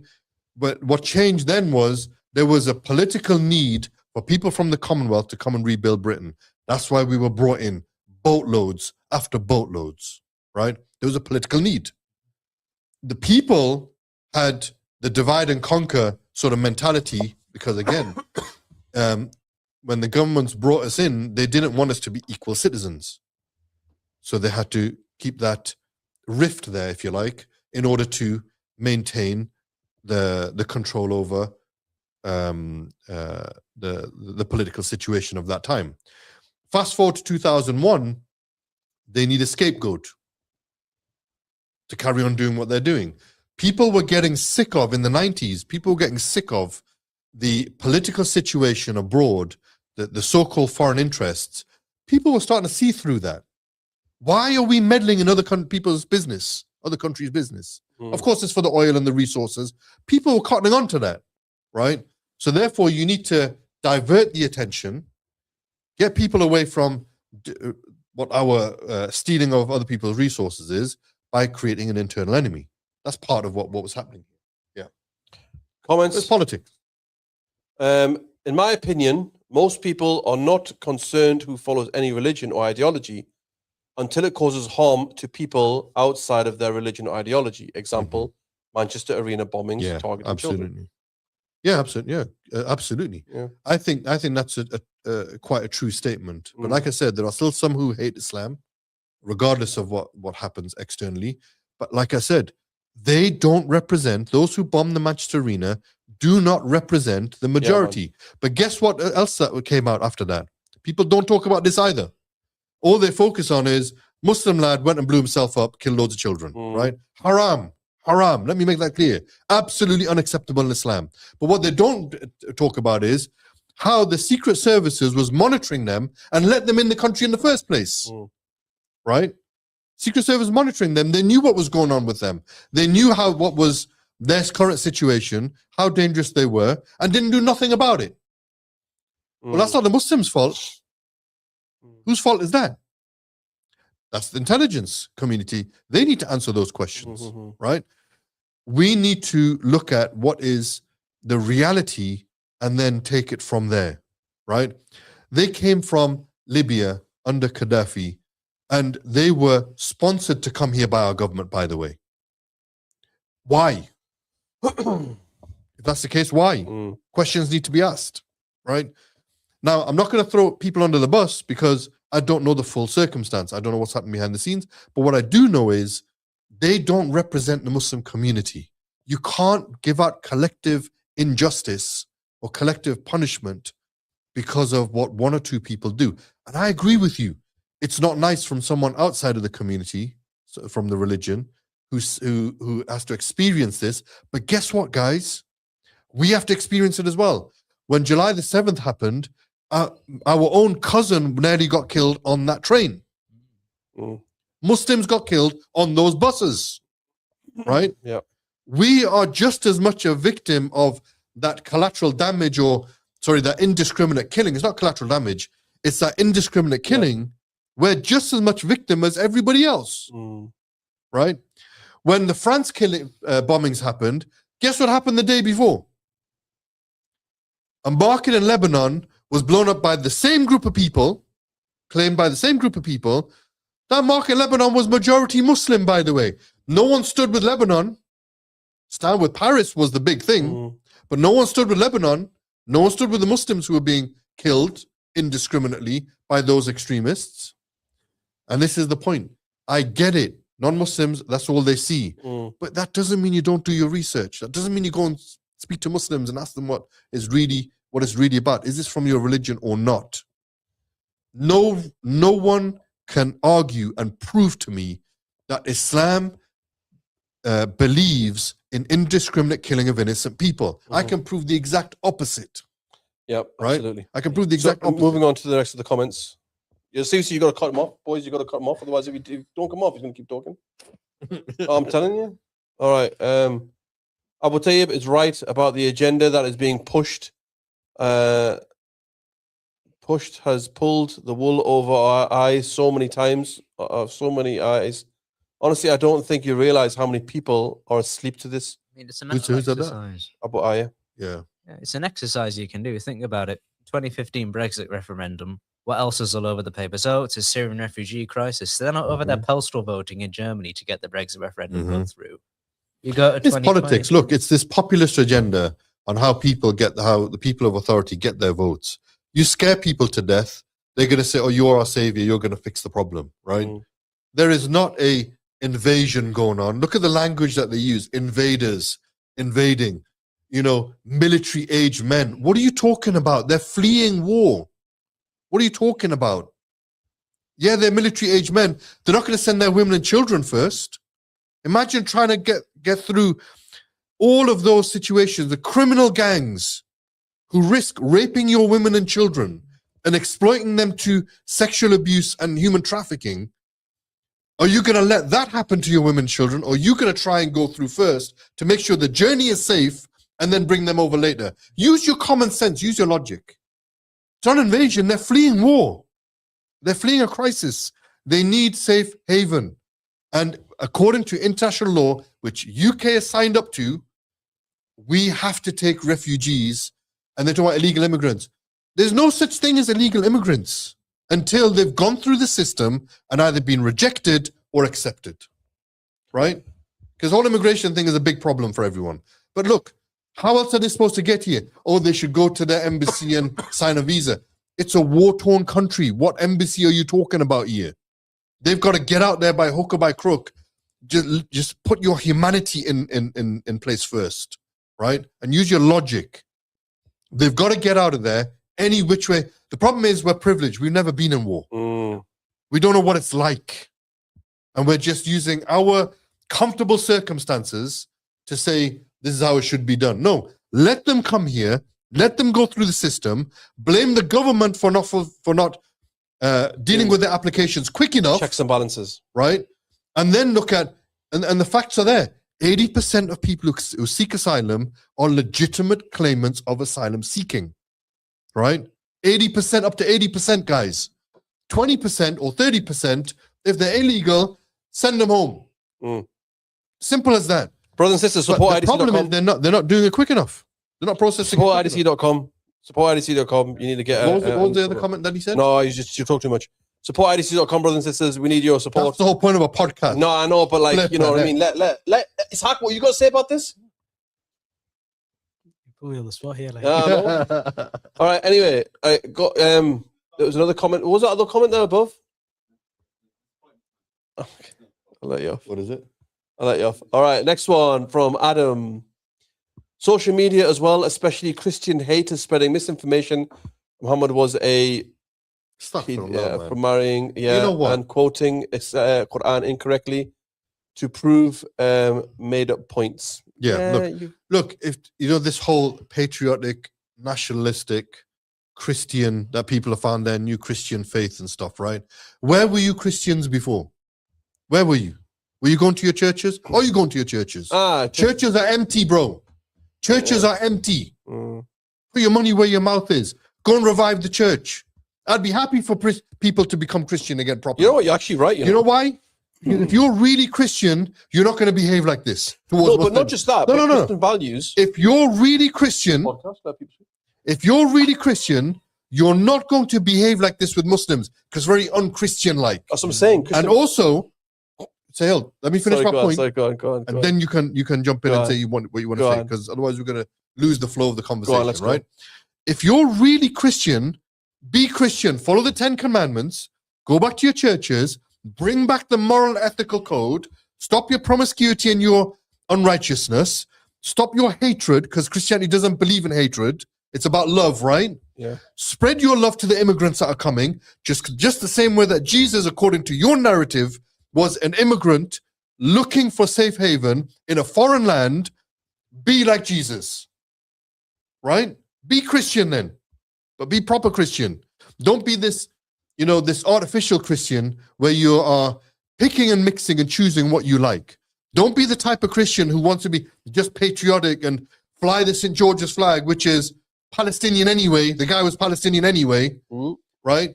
And try and use that as weaponizing the flag to make people who are not from this country feel unwelcome. Don't do that. Well, here's another point. Yeah, here's a good point. If Jazzy puts it on full screen, here's another good point, right? If you don't like migrants coming in here, like, just, I don't know if they know, but Jesus was like from Palestine, from that area.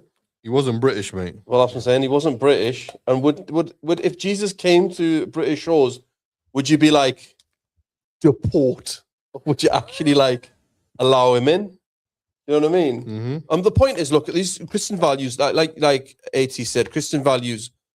You're right. If this country did go back to certain Christian values, I don't think we would have a problem with it, because we're aligned in most Christian values. The Christian values are that built this country of like looking after your neighbor, showing kindness, no promiscuity, like things like even like alcohol and gambling, even things like making sure your parents are looked after, not putting them into a home. Mm-hmm.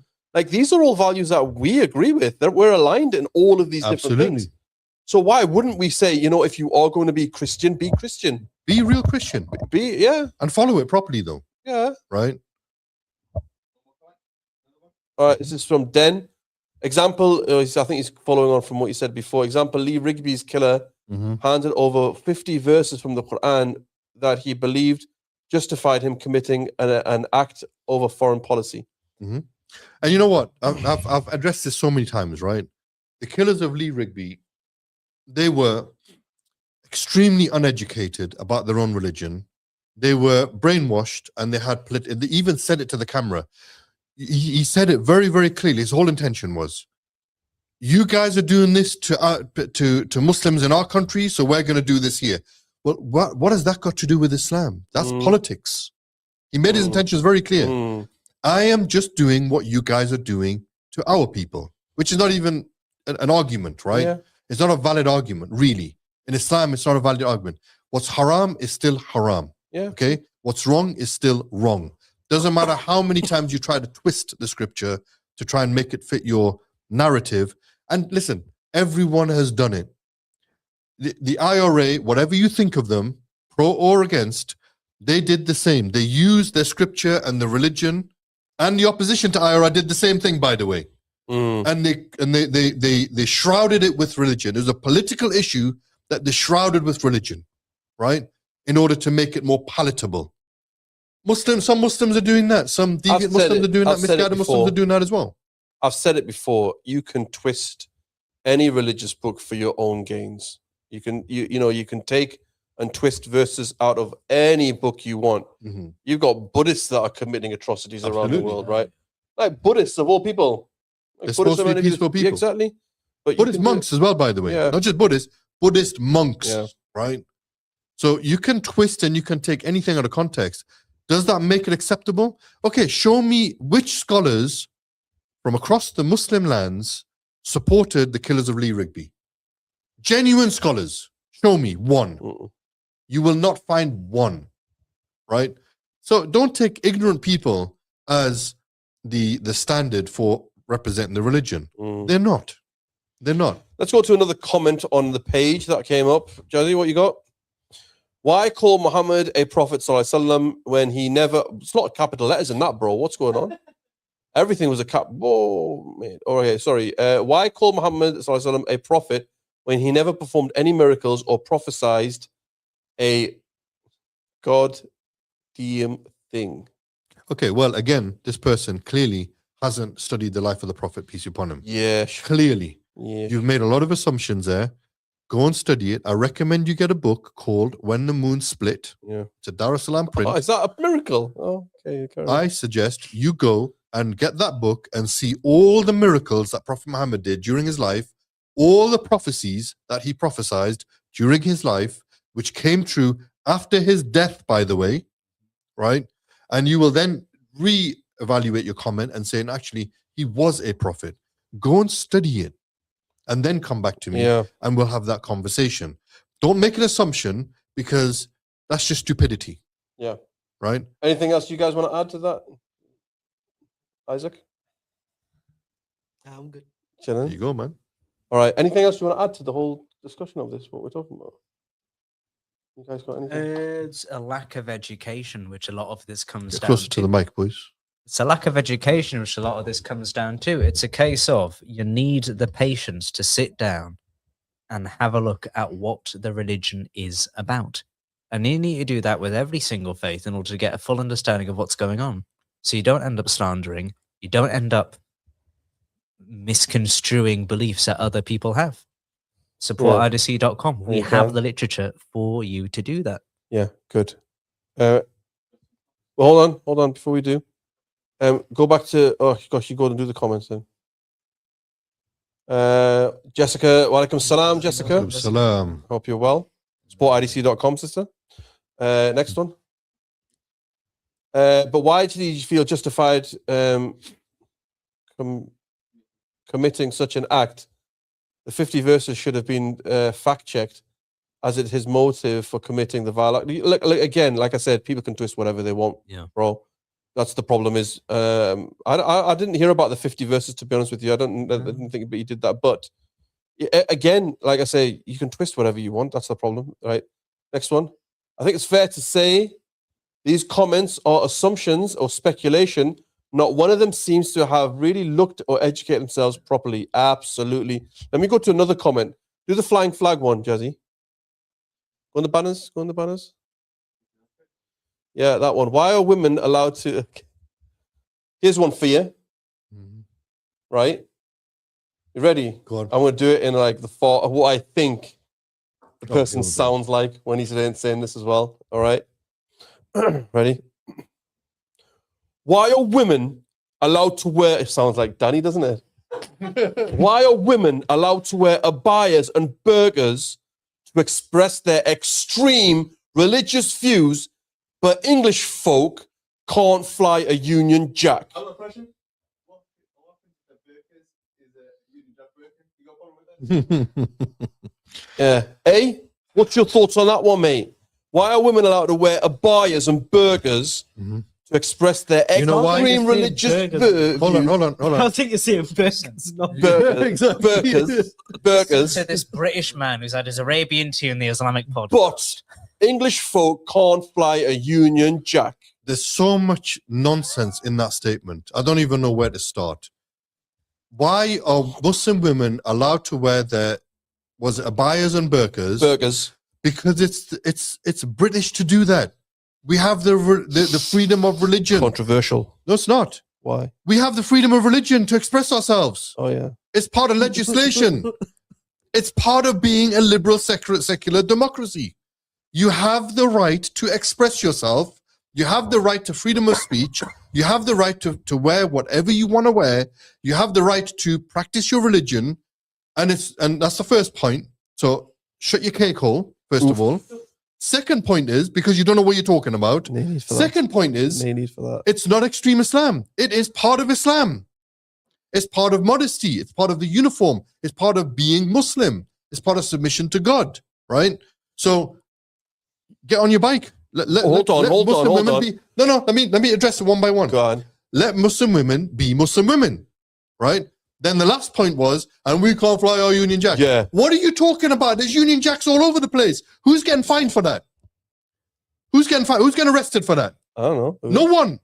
Oh, yeah. No one is getting arrested for flying a Union Jack, right? Okay, so don't give me that nonsense, right? It's not impermissible. It's not illegal to fly a Union Jack. Okay. All right, mate. So again, shut your cake hole. Easy.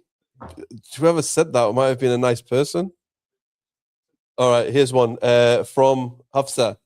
Muslim women cover their hair. So do Jewish women, Yep. Sikh women, Buddhist women, Christian women, Hindu women, ... Go on, Hafsa. There you go. Your own queen wore a headscarf. Oof. Oof. Drop 100 in the comments. Drop 100 in the comments. There you go. Oh, See, that's my girl right there, Hafsa. She hit drop the nail 100 in on the the head. comments. Boom. Hold on, let me drop 100 in the comments. Your own queen wore a headscarf. There All you right. go. Because our women aren't rebranding their clothing to hide hate and racism behind it. The Union Jack flyers hid behind a rebranded flag. You know what? I want to highlight that. That's a good point to talk about, right? You know, all this hate against asylum seekers, immigrants, the flag, the whole flag shaggers, man. I'm telling you, it's like they really are annoying me. Honestly, they really are annoying me because you can't hide behind. You're weaponizing the flag to be something that you know it's not, right? Jesus, we mentioned, Isa alayhi salam was you would class him as a Palestinian asylum seeker. If he was around today, you wouldn't let him in your country.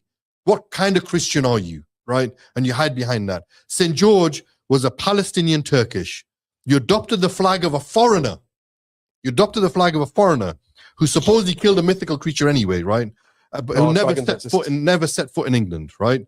You're promoting a Palestinian flag. That's literally what you're promoting, right?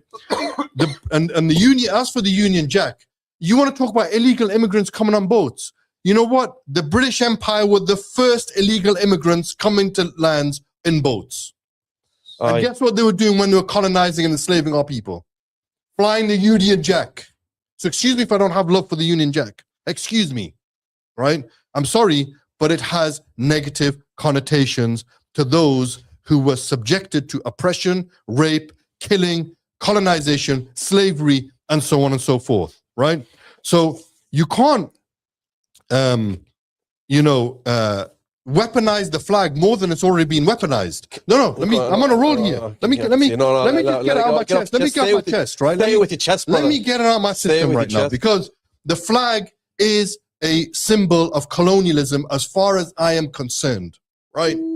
And therefore, you will have to excuse me if I don't buy into your narrative of the flag. Guess what growing up in the 80s was? 70s and 80s.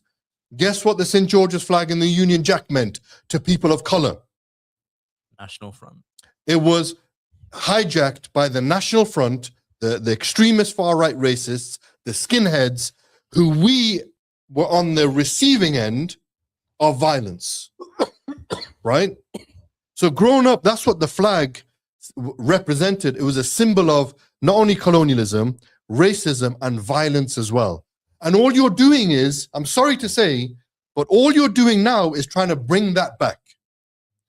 Putting it up on lampposts. What are you doing?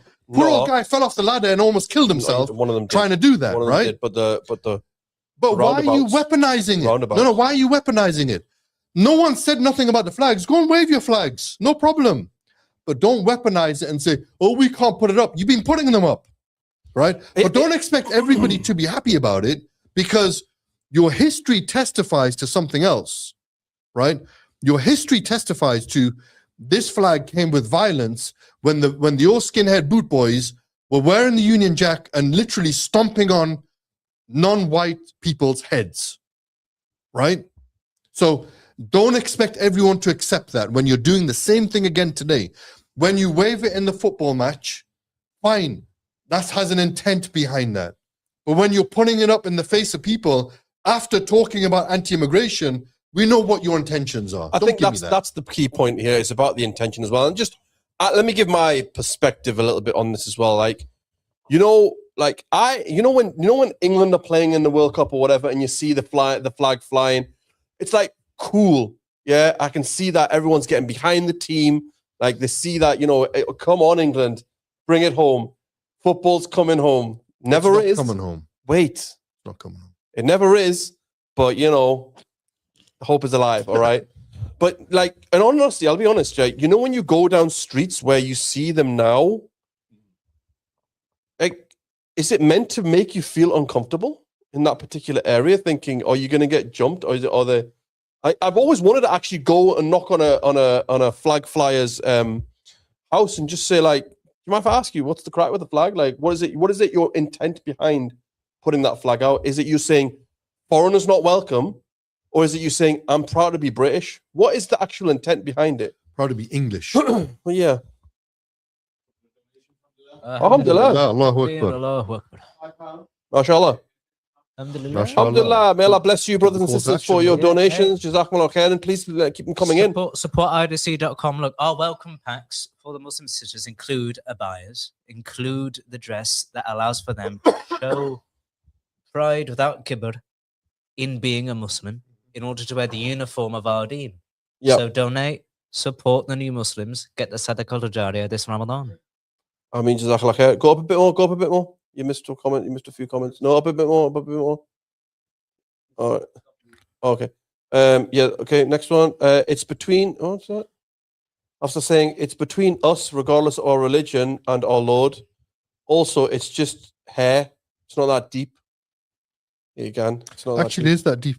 It is, because it's a uniform. You should be proud of wearing it. No, what I mean, and you shouldn't be. No, what she means is, again, them who have got an issue with it. Stop making it that deep. It's not that deep an issue for you guys. Like if a woman wants to cover her hair, what's the problem with that? Cover her hair and her body.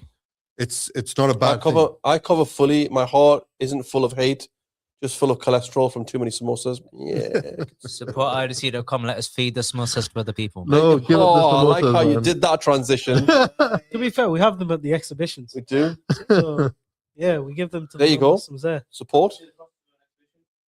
£2,000 to run an exhibition. Mm-hmm. Charity does not decrease wealth, people. In this month of Ramadan, get a profit from the increased barakah in your deeds as well. Yeah. Support the exhibition. Listen, someone drop £2,000 today, right now. Do it. And support an exhibition. 10 people to give what? No, forget the 10 people, bro. Listen, all the people who are watching, yeah, drop £2,000 for an exhibition. We've done 6 exhibitions last year. That, according to my maths, is £12,000. Right? 3 Doesn't shahadas cost. at the last It's hot. It's what's it called? It's not cheap. It's not cheap, brothers cheap, bro. and sisters. So support. Someone dropped $2,000 right now for an exhibition, and you know what? The next exhibition, But I'm a nobody can drop $2,000 just like that. Inshallah, you never know. I'm gonna hoy your name on the front of the exhibition in the banner. Just gonna write at the bottom of it. If you want Sponsored, your name on obviously, if you want to. Sponsored by your name, right? Anyway. Then there are 109 problematic verses that I believe does promote and justify terrorism. Up to now, I've been unable to get any Muslim or convert to Islam to dare go through the problematic verses. I'll go through them with you then. Come to Newcastle, we'll sit down and I'll contextualize them for Let's you. do it. Right? More than happy to do that. And I'm more than happy to sit with you and show you how those so-called problematic verses are not so problematic if you put it in context. And number 2, they don't promote terrorism because, like I said, there's a distinction between terrorism and military warfare. They're 2 very different things. Okay? And that's what we're going to break down as well. So I'll really look forward to our meeting then when you come here, sit with us, and I want to go through them all with you. You've got our email address. Drop us an email and let's do it, inshallah. I'd like to, Was that any more comments? Okay. All right. Go on. Any live comments? No. Next one. All right, I'm going to do this in fact, no. Ishaq, you can do this one in the proper far right accent, mate. Channel your inner Benwell. Channel your inner Benwell. Elzik, but you Go on. say AI. He's actually from Elzik. Oh, there you go. So there you go. Guy channel it already? Yeah. Okay, go on. Do you know how my dies? There you go. There it is. When are you coming into the 21st century and stopping being so barbaric? Stopping being so barbaric, by the way. Yeah, when are you coming in the 21st century and stop being so barbaric? You know what? Again, go and read history and see who the real barbarians were. Right? Go and read history and see how the Muslims pioneered for centuries and civilized and had civilizations for centuries. Right? We were ahead of the game. Before Europe was so-called civilized, Muslims were civilizing. Okay? Oof. No, go and read your history. Go and see what Muslims are doing when people in this, when we in this country were throwing, urine and feces out of our windows onto the streets. When we were the most uncivilized people, killing people, barbarically before the British Empire, when we were living like animals almost. Go and see what the Muslims were doing at that time. Go and see what the Muslims are doing in Muslim Spain, in Al-Maghrib, Morocco, in Timbuktu, and how we were educated. We had libraries, we were educating, we were showing the way on how to be clean and hygiene and all those sorts of things, and how we were civilized and civilizing. It was a Muslim that invented the algorithm process that allowed you to type that comment in there in the first place. Exactly. It was a Muslim that sorted out the optical sciences that lets you wear them glasses that let you type out that comment in the first place. Boom. We are one of the most literate societies the planet has ever seen. Historically. And throughout that literate society, you never saw any of these stereotypes. Up until when, though? Up until we were colonized and enslaved and put under brutal occupation, and all of that was stripped from us. Yes. And then we were put back hundreds of years because we weren't allowed to keep progressing. In a post-colonial world now, the mess that's been left behind is part of the problem. We're not barbarians, we're not barbaric. It's the remnants of the barbarianism that has led to this situation. So support IDC.com. Let us raise our voices again and stop us from being silenced like we were so many years ago. Go and read your history. Go and read your history. Another comment? All right. Safe? Because your accent's quite You got a nice, quite a posh accent there, but now it's time for you to channel your inner far right. Oi, oi. Oi, oi. Why do you pray outside in the streets, holding traffic up, and on aeroplanes, airports, car parks, anywhere at times but the 3,000 mosques?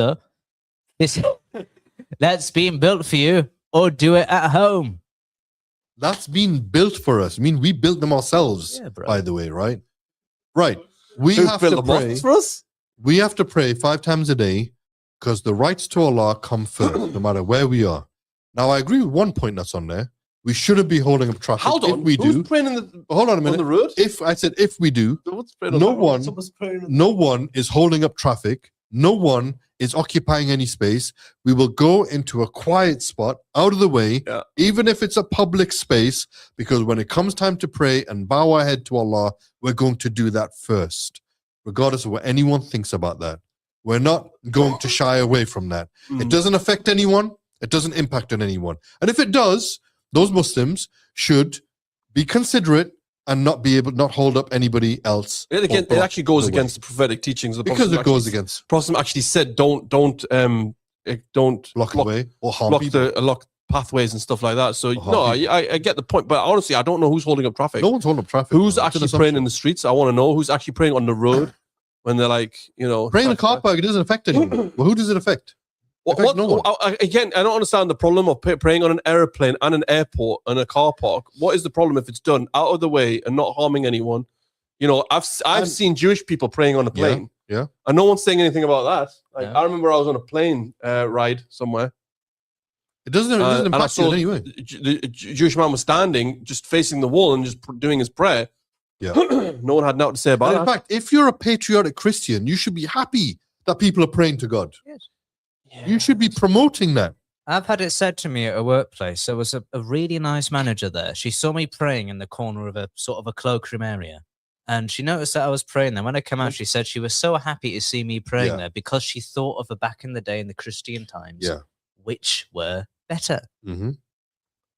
Hamza's made a point about the first university as well. We have the first university saying like, have you ever seen a Muslim go into a changing room and then leave not wanting to buy the clothes? The more you know. Okay, yeah, that's to do with as well. All right, next comment. All right, so there's lots provided. We're going to go through the final serious one, then we go through some stupid ones that we had as well. Okay, so there were there were a lot of serious ones, but there were also a lot of like really weird comments that came on as well. Why do Muslims move? man? Oh, wait, why do Muslims move to? You know what the best comment was? The best comment that I saw was the one that said, "Deport these two first." And you know who's actually on the store? The picture was. Oi, And one of them was safe. oi, oi. Hey, You know what they called you? you know I what? think you need to clarify this as well, bro, because they called you dossers who were unemployed. Look at these dossers who are unemployed. Where is it? What did they say? So one of them was, what a surprise, Muslims not at work and claiming benefits as usual. Why don't you all Foxtrot Oscar? Hey, mate. I might Foxtrot Oscar right to my laboratories because of a master's degree in chemistry. bro, Oh, okay? drop a Hey. drop 100 comments for Hey. brother Boom. safe. Look. I got that degree because, look, I wanted to help people out, but I couldn't stand the idea of a degree in medicine, okay? I work in the pharmaceutical industry. It's part of my job. I can't name the drugs that I have helped test, Mhm. but a lot of them are over-the-counter medicines or medicines in pharmacies that are helping keep you safe and healthy and happy. Oof. So hey, if you want to deport me, fine. Pay that money out and then pay for some private healthcare out of your own backside because nobody's going to be testing your medicines anymore. What a surprise! Muslims not at work and On a claiming Saturday, yeah? benefits. On a Saturday stall. Oi, oi, God save. Friday lunchtime, bro. All right, let's go through some of the ones. Would they like bacon sandwiches? Do you like brown or red sauce on your butty?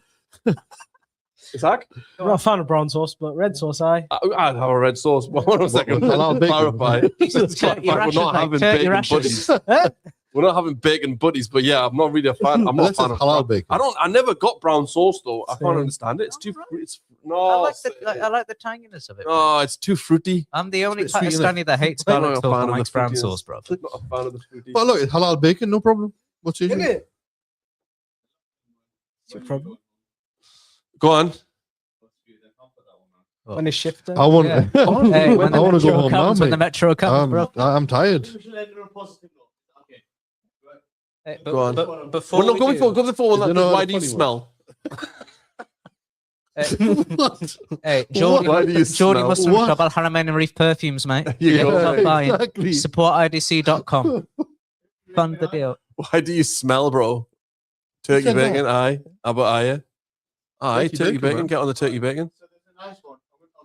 There's a long one, but there's one person who put quite a nice All right. one as well. So, as a white, non-religious man, I can empathize all I like, but we'll never know the strength of trying to adapt to people believing you're not of their nationality because you don't believe in God or that. I've got Nordic and Irish bloodlines. I was born in, and I'm proud to be Scottish. Doesn't make me less of a Geordie when I pull my top over my head on match day and Yeah. singing blatant races. Oi, oi. Go on, then. Yeah, man. Did you hear the Geordie accent come out when he said that?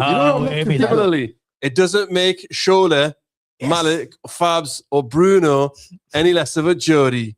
Mhm. And they were never born or raised here. Okay, But when the that's top so goes on, sour. when the top goes on, that person is a magpie, an adopted Geordie. Would we ban Bilbao from a pre-season friendly? And we idolize Curl, Ferdinand, Englishmen with passports. And forget that. How many Muslim players played for the Toon, right? Think about it. As far as I'm aware, Newcastle is black and white. Religion is as relevant as a pizza topping or favorite drink to enjoy when seated at the home game. Oh, that's a long comment, bruv. Okay, put that one on. All right, another comment that says, it's such a shame to see how racist and Islamophobic people have become in our very special city. Sad times. Once Newcastle stood for as a city united despite anyone's color, faith, or background. I still think it is. I just think it is. I think it is. I honestly still think Newcastle is that city. Yeah, I think that We've got the a problem rich is tradition of it. the problem is it's that these far right, these racists, these haters, just quote unquote bark louder, right? I don't even think half of them from Newcastle either, you know. Actually, to be honest with you, I went through some of the comments and I looked at where they're from. They're not. Some of them are That's not what I'm from saying. Newcastle. Some of them from like Millwall and like Millwall. That's all. Yeah. there is. and like Southampton and stuff like that. So, but yeah, That's what I'm saying. yeah. Knuckle draggers, man. No, it is what it is. The moronic comments on here make it quite clear why this is ever necessary. Shameful. Yeah, absolutely. Exactly. Self-reflection of the ignorance that is about. Support IDC.com. Let us spread the true message of what we're about. And as we said in the Islamic Diversity Centre comment we left on that post, come speak to us. Mhm. We have our contact details out there. Come join us for a cuppa. Or, preferably tonight, send a bit of money over. Nice. There's another one that says the failed GCSE reform voters are showing up on this. I just call this reaching out to promote understanding and misunderstanding. Good on you. One love. Some right doorknobs on here. Oh, you're out of the door. Did you at the door? Some right knobs on here.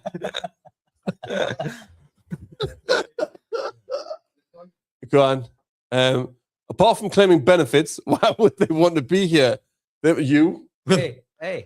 They must know that they're not wanted in our country. Sorry, let me do that again in the. Yeah. Chandler in the middle. I can't lie, the last one you did was awful.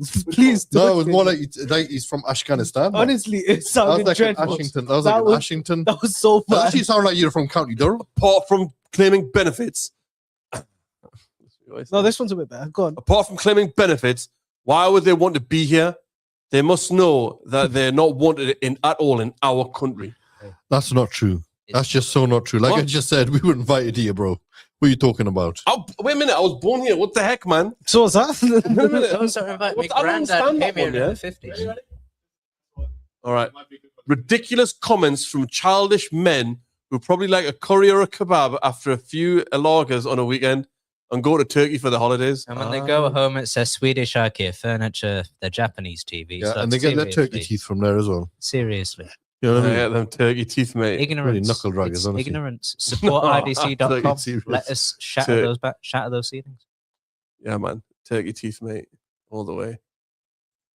There you go, All right. man. Good. Any more for any more? Jazz? Oh, who's dropping that $2,000? Right. No one dropped $2,000, bro. What are you talking about? No, why are you being so negative? Bringing it back to the point of these podcasts, it's a further kafaya that we are practicing on your behalf. Support IDC.com. Spend a few seconds donating whatever little or whatever much you can. Mhm. Every penny of it is seen in the sight of Allah.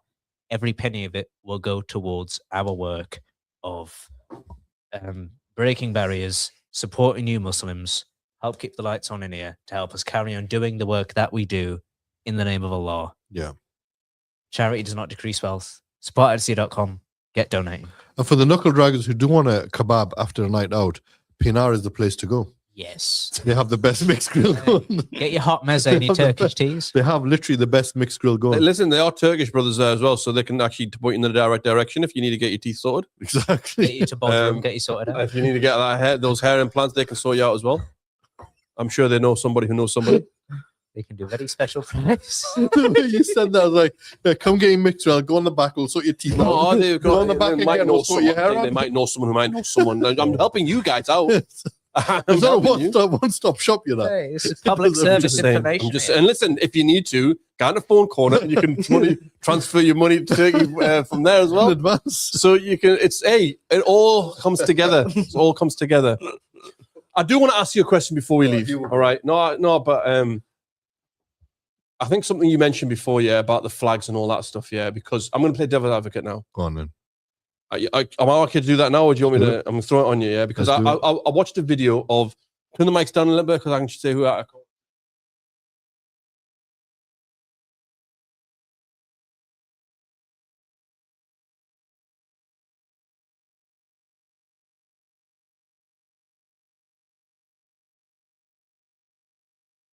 I'm not going to mention his name. Okay, fine. Right. But I did see a video Mhm. of this geezer who was basically saying, you know, like, and this is the other sentiment because you were mentioning about the flags and all the rest of it, right? Mhm. Because their sentiment will be this: if you don't like it, go do one. Mhm. If you don't like being in this country and you've got a problem with this country and you're not willing to assimilate into this country, get out. It's our country. You don't follow our rules and act like we act, leave. Okay. What's your question? How would you respond to that? Very simple. This guy is an idiot. He hasn't got a clue what's going on in life. And I don't know how he's getting through life because it sounds good, but it doesn't actually make sense. There's a lot of assumptions being made there. The first assumption is that we're not following the rules of this country. That's the first assumption. The majority of Muslims in this country are law abiding and follow the rules. I think he means British culture. That's what I'm saying. First of all, that's the first thing. Second thing, he doesn't understand legislation. We have people in this country, part of the fabric of this country is that we follow the rule of law, right? The rule of law, the legislation allows us to practice our religion and not be the same as everybody else, right? That's the law. Legislation allows that. If you believe in freedom of speech, then believe in freedom of speech, right? You can't pick and mix. You can't say freedom of speech only applies to me, but not you guys, right? And on the point of assimilation, what are you talking about? Integration is not the same as assimilation. You can't expect everyone to assimilate and be the same. What a boring country that would be, right? What a boring country that would be. The very beauty of this country is that everybody brings something to the table, right? From their backgrounds, from their identity, from their culture, from their food, from the way that they do things. It's what enhances the country, not decreases it, it enhances it. So integration, yes, 100%. If that's what he meant, I'm all for it. I don't No, think hold so. on. If that's what I'm going to give him the benefit of the doubt here. Yeah. If he meant integration, meaning you positively contribute to society, you follow the law of the land, you do what is right and make the country better, 100% every Muslim should be doing that. If you mean assimilate, because why integration's good? Because you can hold on to your identity and not compromise who you are while still doing something good for the place that you live in, right? Assimilation, on the other hand, what you're saying to me is, don't be you, be like me. That's what they want. But this is what I'm saying is wrong. Because you don't do that when you go to Spain. You don't do that wherever you go on holiday. You don't do that when you go to Ayia Napa. You don't do that when you go to Turkey. You don't do that anywhere in the world where you go, Thailand or Morocco or any of the places that you go and visit. You don't do that. You don't assimilate. Even when you live in those countries, you don't assimilate, right? So why are you expecting other people to do that? Now, you didn't do that during colonialism. In fact, you did the opposite. You really did invade the country and you imposed your culture and language and religion on those people, right? So don't give me the double standard of assimilation. No, assimilation means you're giving up something of your own identity and telling me I can't be me, I've got to be someone else, right? That's not fair and that's not right. What I'm saying is you can integrate without assimilating. Assimilation is not always a good thing as well, by the way. You want us to assimilate in all the criminality that goes on in the country as well? You want us to assimilate with all the burden on the NHS with the alcoholism that's going on?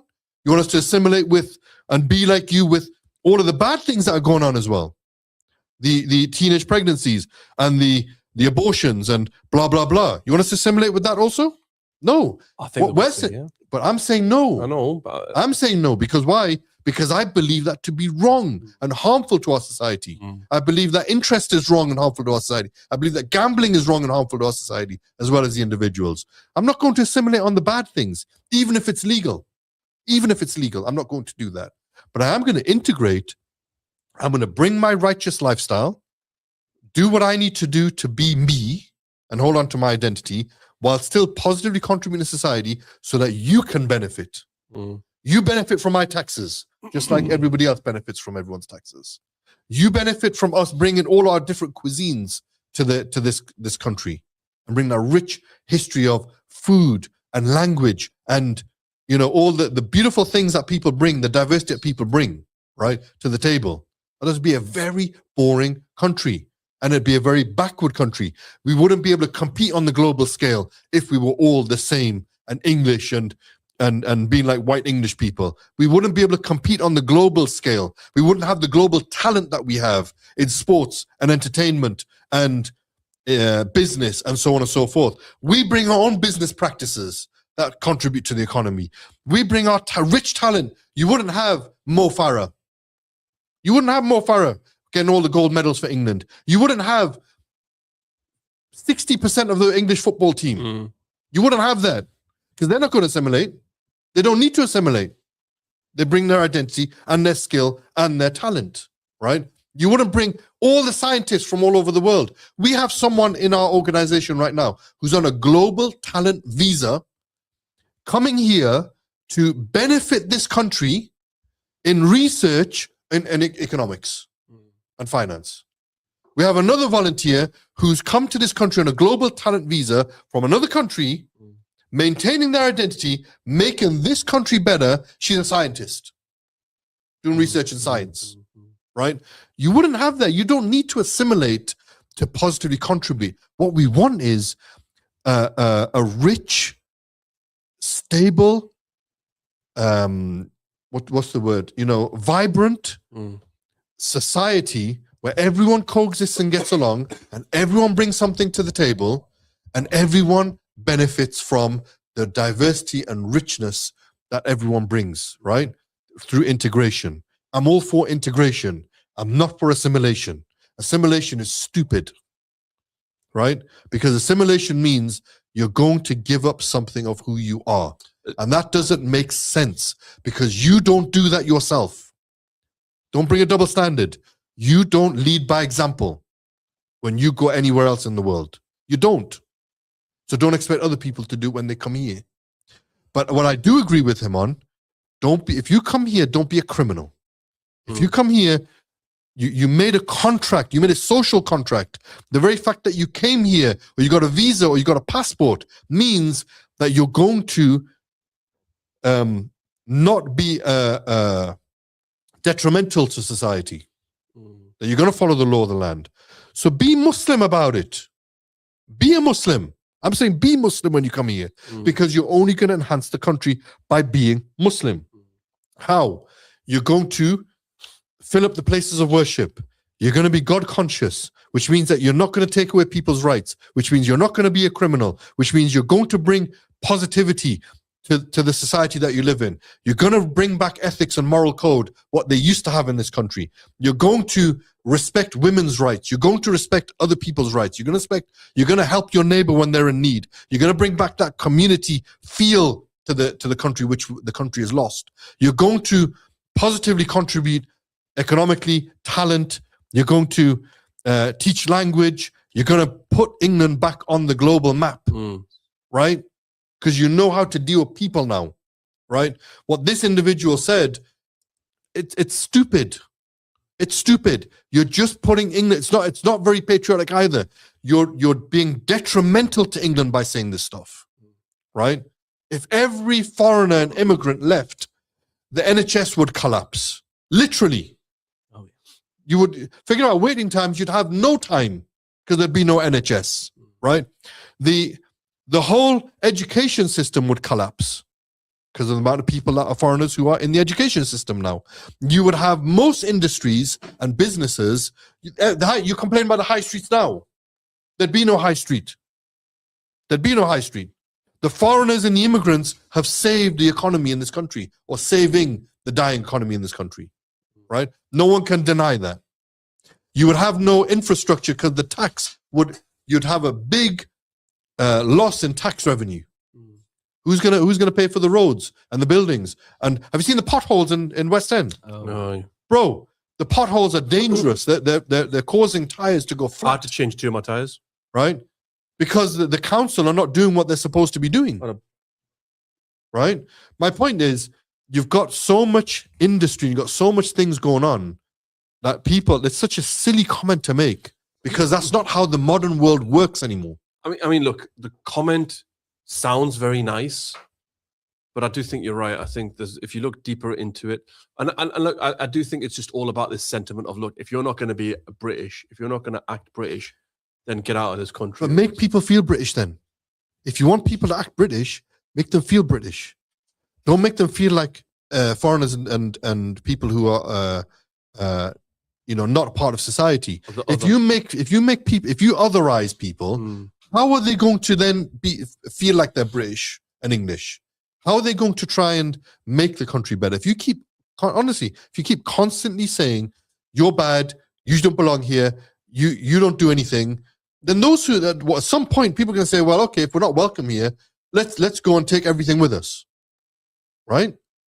Look at places where they have managed to find the balance of integration and look at how that country prospers, right?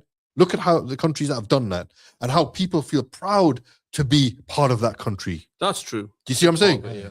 We're a part of, those who are born and brought up here are part of the fabric of society. You cannot change that. That's a fact that you cannot change.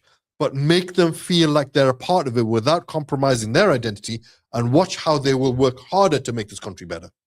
As a last comment here, we're getting from Abu Aya, who says, the UK is a melting pot of ethnicities and has been for years. They need to stop trying to take out the diversity and flavor. Yeah. Agreed. Oh, yeah. There's another comment. What's the other comment? One second. What is it? I can't read. It's a question about the centre. Does your centre offer support for those in need who have interest in joining Islam, or is it just a way to convert vulnerable people? Who have no interest. No. This in is again, joining what a Islam. stupid question. We've been doing this for 23 years, guys. Listen, we've been doing this for 23 years, right? We're going on 24 years. We don't have a vested interest. We genuinely help people. We've had people who are non-Muslim who we've helped. Remember the social programs? Yeah. We used to have a weekly soup kitchen. We didn't expect anything in return.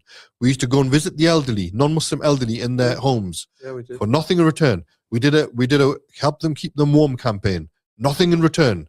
When other people weren't helping them, we were helping them. We want to support anyone who needs help as much as what's in our capacity to do so. Yeah. We want to educate people about Islam, to remove the misconceptions. We want to show what the true beauty of Islam is. We want those who want to become Muslim, we'll help them on that journey. We'll keep them away from extremisms. We will support and help people. We have non-Muslims who volunteer for us. We have Muslims who volunteer for us, Yeah, of it's all true. ethnicities. True. We have people who come through those doors who are non-Muslim and leave non-Muslim. Those who come through as non-Muslim and leave as Muslim. Come as Muslim and leave as Muslim. We have a particular objective and we're going to fulfill that. Don't make the assumption of we're trying to, this is the other thing that the far right do, like what we're talking about this guy. Oh, it's just vulnerable people. No, it's not. We have a lot of people who come to Islam who are sane and stable and balanced and have done their research, very highly intellectual, highly intelligent people who believe that Islam is the truth, right? We're not exploitive. We're not manipulative. We are here we're a charity, registered charity. Yeah. We have a particular objective and we're fulfilling that objective to benefit the residents of the Northeast. I think, again, to comment on that as well, going back to that comment, at the end, like I would say, have said, a lot of our work before COVID was our social initiatives that we used to do, and like giving blood. When it was snowing when it was snowing in the areas, we shoveled snow out of driveways. Like that was just us showing what Islam teaches. It was being Muslim. That's our purpose when we were doing that stuff like that. That was what we were doing. So yeah, just to comment on that and just tell you that, look, this is what and this is why we do the work that we do. And Muslims should understand that as well, right? Is that you see these actions that we do is simply because this is what Islam teaches us to do in society. The Prophet Muhammad ﷺ said, be a benefit to the society that you live in, right? We've got to be a benefit to the society that we live in. And that's what our work is all about. Absolutely. SupportIDC.com. Let it be a case where we are able to have a place that people can come to for support. Yep. And let us go out and carry out that support, be it to Muslims, be it to non-Muslims. Absolutely. So we're going to end there, brothers and sisters. Thank you very much for joining us. Thank you very much for being with us. And yes, please do support the organization. Go to supportidc.com, make a donation. Your donations will go in the work that we're doing and support the work that we're doing. If you've enjoyed this show, just for the fact for enjoying this show, just drop some essay. Yeah. A fiver, mate. A fiver. Drop some essay. $2,000 he wants. Yeah. Hoy $2,000 in there. It's either a fiver or $2,000. It's one of the two options. Hoy $2,000 or a fiver. $2,000 for the exhibition. All right. Any other comments there? We're up. All right. Thank you very much. Okay. All right. All right. We'll see you all when we come back on next. Next weekend. Friday. Inshallah. Friday night. Friday night. Inshallah. Friday night. All right. Assalamu alaikum everyone. Assalamu alaikum wa rahmatullahi wa barakatuh.